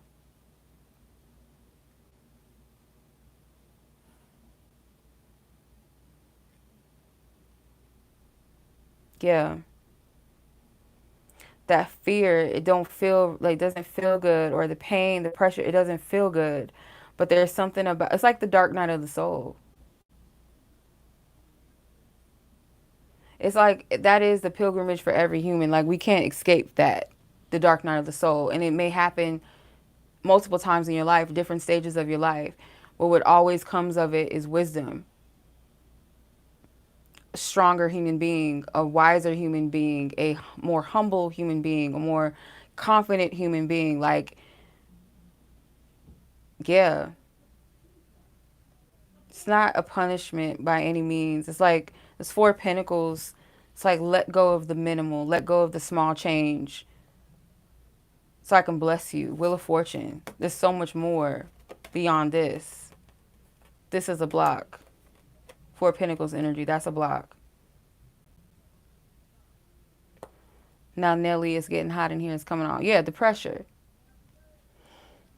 Yeah, I know what you mean, sis. Trust me. I was just saying this earlier on the live, the general read or whatever, message, whatever the fuck it was, download earlier. That like the things that when you take the path that is, let's say the righteous path, right? The path of authenticity, of truth, it does require patience when most. Other people, when they do the little quick, fast, get it how you just get it, however, selling out, doing things that are against their truth, their morals, or like whatever, their path, and just do it because it's easy, it's quick. Where it's like, yeah, it's much more that most people cannot withstand, not even think of. There's things that I feel like I could have had so much more than I have now, or I could have been doing way more or way ahead of where I am now if I would have just sold out a little bit. Just did a little more of this and do a little bit more of that, even if it makes my spirit cringe. If I would have just did this, or if I would have just stayed in this situation, I would have a better living situation. If I would have just stayed with him and this and that. It's painful, yes, because it's like there's that sacrifice, and most people will never understand that on their journey because they're willing to do the things that your spirit won't resonate with. Like you could never imagine you doing certain things, and people are like, well, at least I got money, or at least I have this, at least I have a man, at least like, but that's not true and authentic, and they'll never. The truth is they'll never be truly, fully content or happy with that. Maybe for a moment, maybe for a time, that stuff will ease, their mind. Like, oh, well, at least I'm not homeless. At least I have a man, or at least I have money, or at least I have this, I have that. That's those external things validate them. They need it. But their soul will never really, truly be happy and at peace. A lot of money is never enough. That one person that they're with was never going to fulfill them or truly make them happy, or whatever the case may be. They're never going to be satisfied. Versus if you take the path that most people are not willing to take, make sacrifices in a sense of being patient and not getting it as fast as you wanted to get it, or whatever it is that comes with that. In the end, when the things do come together, it means much more. And it's not based upon something that you can strip and take from me. Like this man or this woman, I didn't have to compromise myself to get this man or this woman or this job or this said finances. Like I earned this shit. Nobody can take that from you. I hope that made sense. I don't respect people that sell out and like get it quickly and just because and like compromise their morals. I don't respect nobody like that. I don't care where you stand in life. If you're doing things out of like approval of other people constantly and praise and validation, and you're putting your value and worth on external things and other people, I don't respect you. I can't. Versus a person that's like, well, I had to sell my house so that I could, take care of my kids and pay my bills, even though that house was the shit, or this job was like going in another direction that I do not resonate with, but it pays good money, but I can't rock with them. I have to go on to something else, and I might have to take a little 9 to 5 for now, or I'm a starving artist and I believe in my art and I don't feel led to go back to work, or it just doesn't resonate with me. I respect that more than somebody that's just like keeping up with the status quo and they care about what other people think. Oh, I can't leave this marriage because of this and because of that, and this person is whooping your ass or whatever the case may be. I can't respect it. I can possibly sympathize with it a little bit and maybe empathize like what made you do that, but at the same time some things I can't, and I don't respect it. So long story short, sis, yeah, I feel like that's what's the deal. That's what's going on, and it doesn't make it any better, make it feel any better. But allow yourself to sometimes like we'll keep ourselves in a longer situation, like a stagnation energy, or kind of dwelling in a period or a season that we've outlived anyway, but we're kind of gotten used to it. Make sure that you're not blocking what spirit is doing by holding on to said cycle. Like, why does this keep happening? Why does it keep happening? Because it could be just a quick shift in the mind, like, I'm not doing this anymore, or I don't have to stay in this position or situation anymore. Whatever it is, like I said, I'm kind of like, feel like the reading will be slightly vague because I don't know what the situation is fully. Like, it's just, you just gave it to me like there's a blockage and not really what the blockage is. Like, what is it? So, but with that Four of Pentacles ending your reading, it does feel like there's a potential block in receiving in some kind of way, like letting something go in order for something else to take its place or something more to take its place. Like holding on, let's say holding on to the hurt or holding on to what someone did to you or how someone left your life. Yeah. Let me see. Forced to resign my job, forced to cut off family, very isolated, feeling much lost, feel differently about my religion. I walked away from it all. Those, yeah. I know what kind of journey you're on, sis. Like, I bet you anybody that's ever been through, they can resonate with it, where you sacrificed, like you've let everything go. You cleared it out.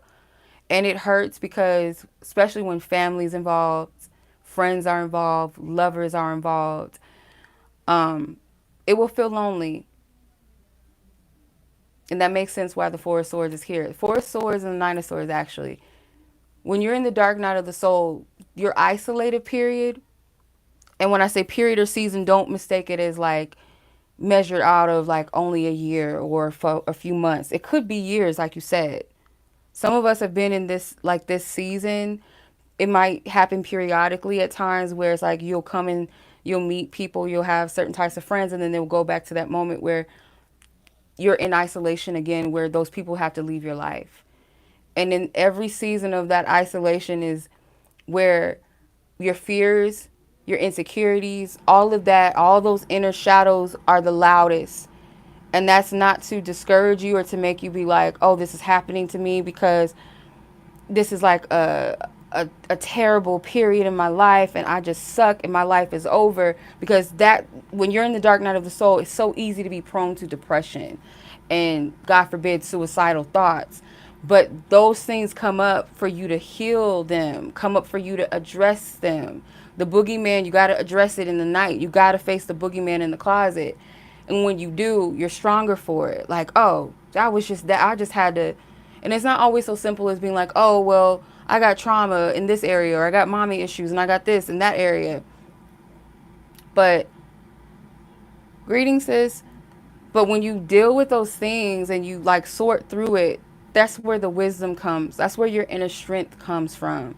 And those isolated periods also give you the time to know yourself or to learn yourself more, to grow in your spirit. And not only that, most importantly, let's not forget this. Your relationship with spirit, with source God, should be the main focus, in a sense of that relationship will help you navigate all relationships and understand where you are. Like, that isolation is so your spirit can be louder, so you can hear yourself, your inner self, your God self clearer and louder than anything or anyone else. So sometimes family and all of that, like, yeah, you do have to separate from them sometimes. And it could lead you guys right back. It could repair the relationship, or it will show you like, this is how I have to handle said relationship.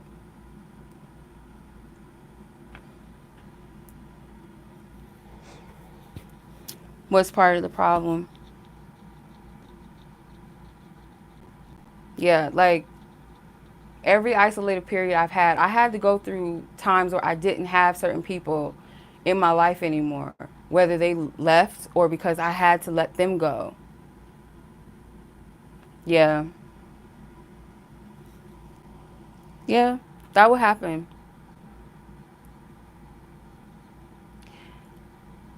I will say this. too.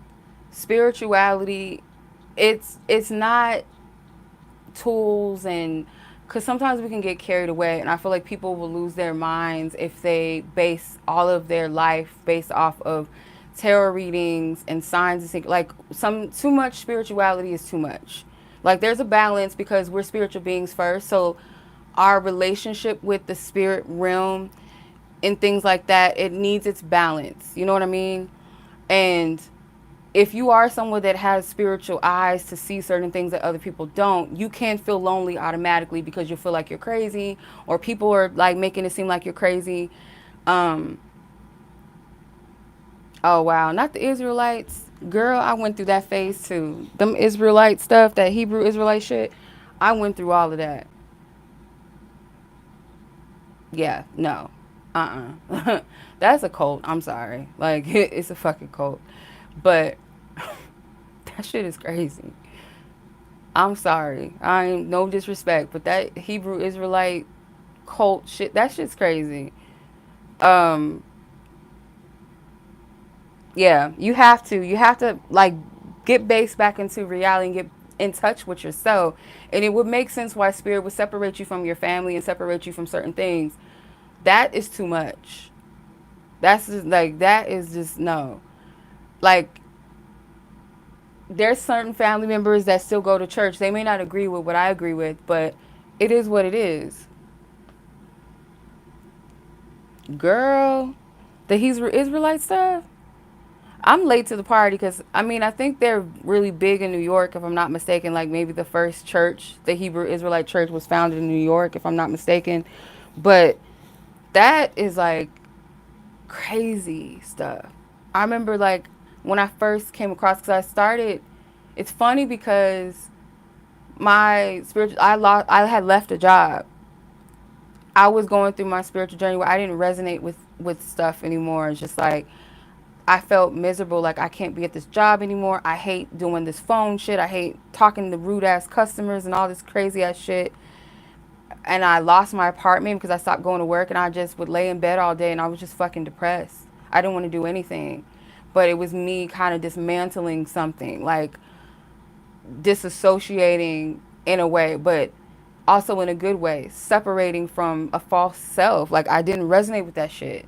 It wasn't until years later that I started feeling led to spiritual things and going, you know what, I want to like read for myself. And it was because I was going through shit that I started to read for myself, and then it led to this.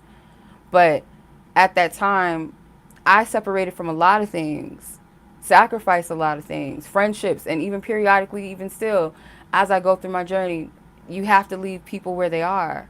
You can love them, but some people you have to leave where they are. You can't take everybody with you, as they say, even your own blood sometimes. And there will be periods of time where you are going to have to just, it's just you, so you can hear yourself. You can feel yourself. You can hear and sense and feel God more clear because you're not caught up in all of the distractions. And yes, there were times where I had to stop watching tarot readings, getting tarot readings, giving tarot readings. Like, I had to take a break from all of that. I went through the different stages and phases. I went through the Hebrew Israelite shit. After I had my little spiritual awakening, I was trying to seek things out, and I was getting all into the Black Power shit. Just all kind of, what is this? What am I? Where am I at?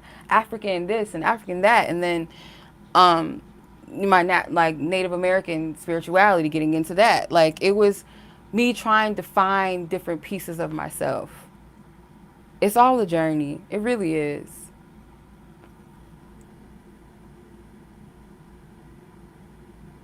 They have their own temple.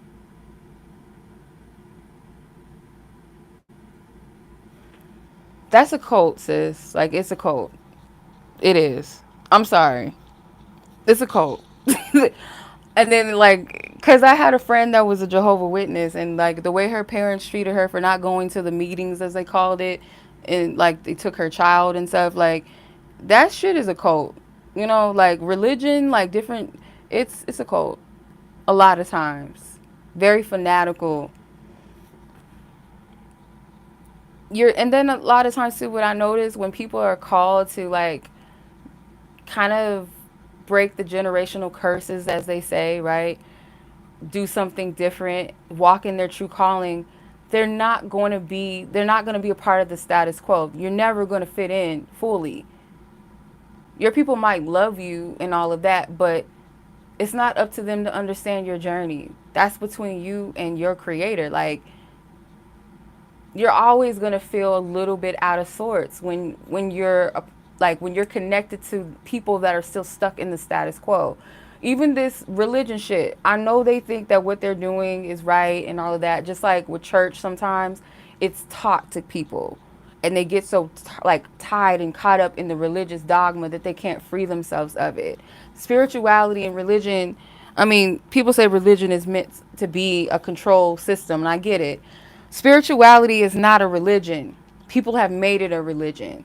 Spirituality should be something that is, you're identified with it in different ways and your own way. You have your own relationship with your own spirit and things that connect with it.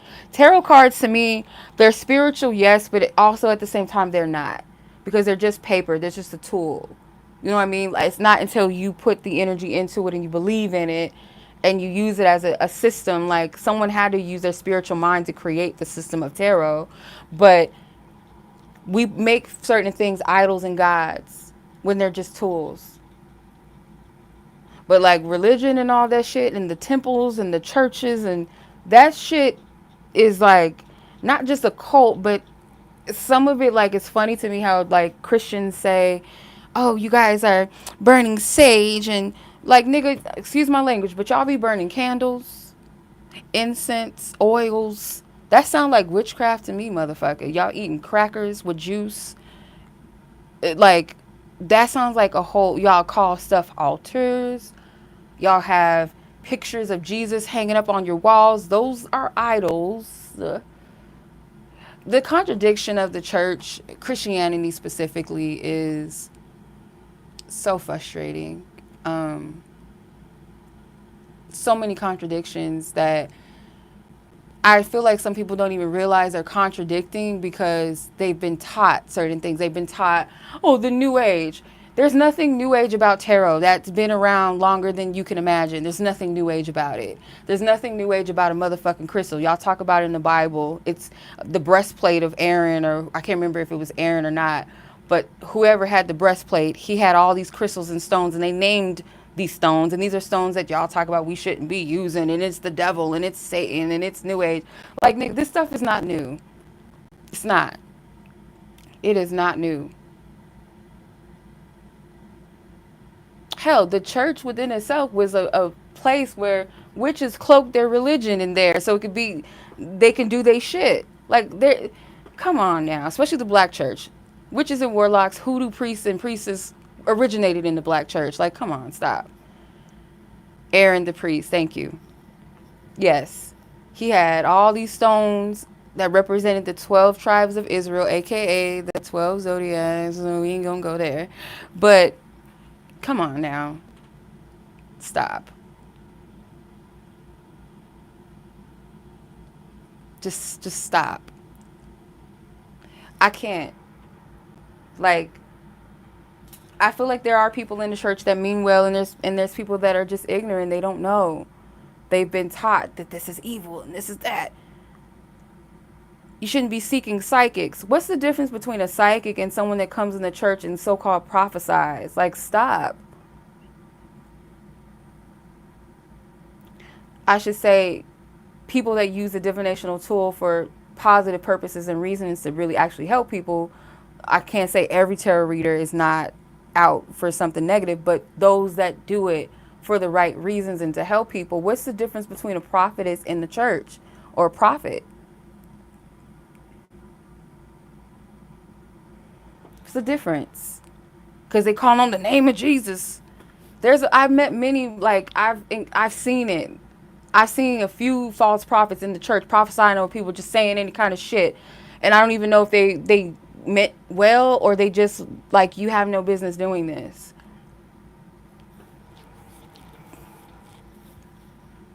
It's just another separative tool. That's all it is.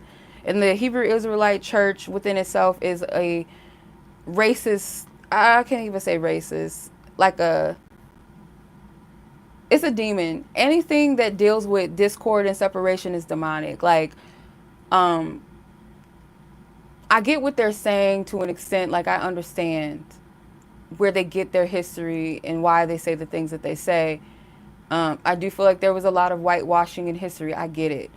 But a lot of the anger and the temperament towards women and the like, I've seen some of them Hebrew Israelite videos where one man called a woman a bitch. And I was like, this is ungodly. Like, what?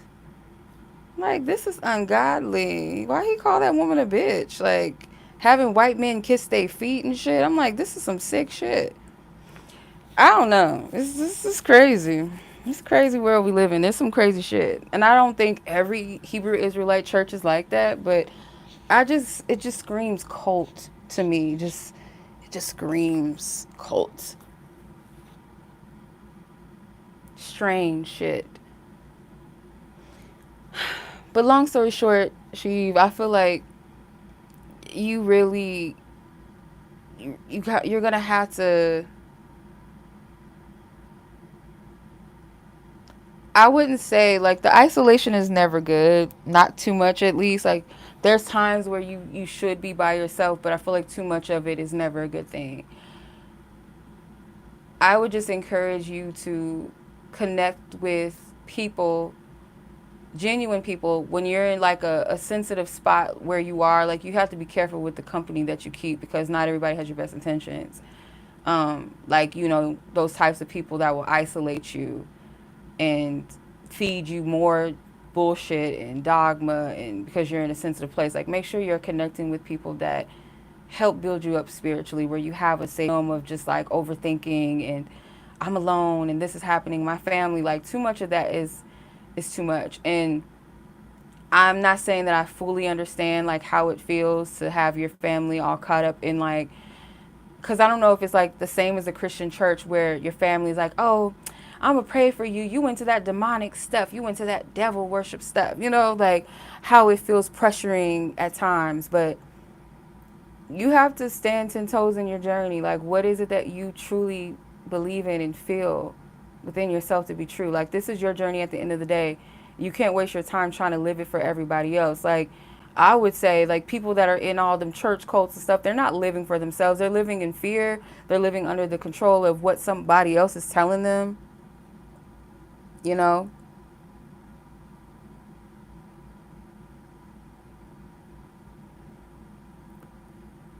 Yeah, I get it. I understand. And it hurts because that they're on their journey. This is what they believe to be true. This is what they believe to be best for them. And you have to honor where you're at and what you believe to be true for yourself. You can't live for everybody else. You can't. It's not. It's easier said than done, but you can't. Your loyalty to someone else in for the sake of what you don't resonate with. Like if you don't resonate with that anymore, or you feel like there's something off about that, that's your journey. It's your, you know what I mean? It sucks that if family don't back you up or they don't support you, like they might not want to leave the church with you, but the fact that, you know, they can turn their back on you, it is a painful thing. But yeah, I can't, you know, yeah. I can't say that I fully get it or fully understand because I'm not in it. Yeah. No, I'll tell you this. Religion, religious cults, or just religion within itself is a hard thing to break because I still wrestle at times like with certain things that I do and I'm like, is this, what if I, like that prison of am I going to hell, that fear stuff, that that's like one of the biggest things that people have to break free of. There's a difference between having a relationship with God versus being controlled into a relationship with God, or being told what a relationship with God should look like, in this way that makes you feel fearful and scared and this dogmatic, like that. I don't resonate with that. I just don't.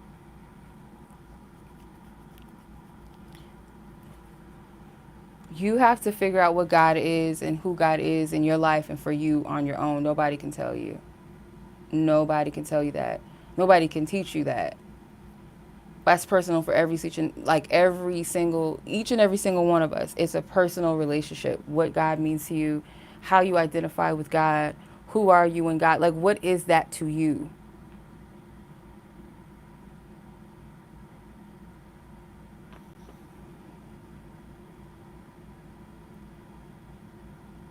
Yeah.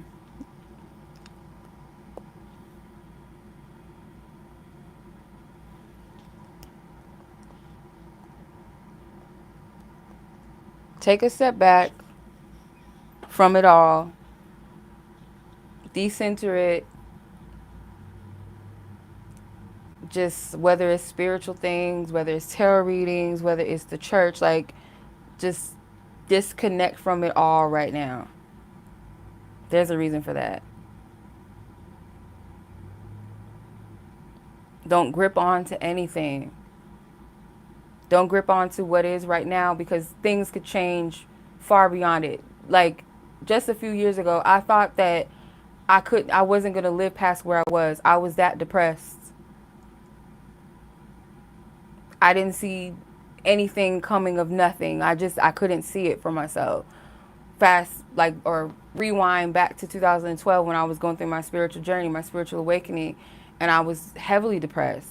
I wouldn't even imagine, and not saying like where I am is like I'm so successful, I'm on stage and I'm just this, but success isn't based off of, like you said, those monetary successes. That's not based off of that.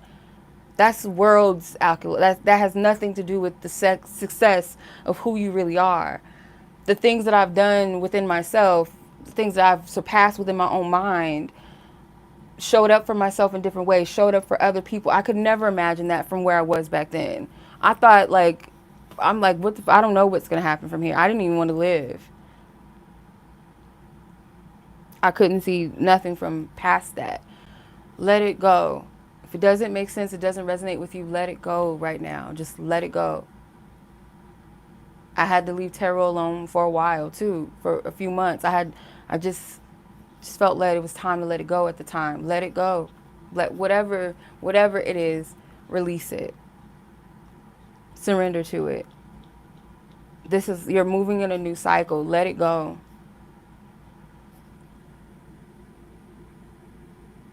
Yeah. No, yeah, you can call me, sis. We can do a coaching call. I wouldn't mind it. I got you. But no, it's not bad, sis, because somebody probably needed to hear it. There could have been something in it that someone needed to take from this positively. An answer to something they had a question about.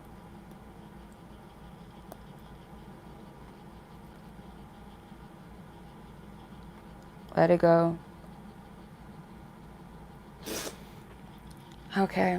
Well, I think that's going to conclude it, y'all. There's no other readings that came in, Shiv, by the way, so don't feel bad. But yeah, I think that will conclude it for tonight, you guys. I appreciate each and every one of you. As always, it is my pleasure. And Shiva, you take care of yourself, sis. Catch up with me. I would love to do a coaching call with you. Aw, thank you. Yeah, you've been around since from the beginning of my channel. I know you have. I'm very familiar with you, sis. So I'm sending much love your way, sis. Energetic hugs, comfort, peace your way. So yeah, that's all for tonight, y'all. Thank you so much. I'm gonna put the timestamps up shortly, so just check back in a few minutes in the description box and your readings will be up for you. Okay. Thank you guys so much. Y'all be blessed. Y'all be safe. Take care. And until the next one. Peace. You're welcome, sis. Peace.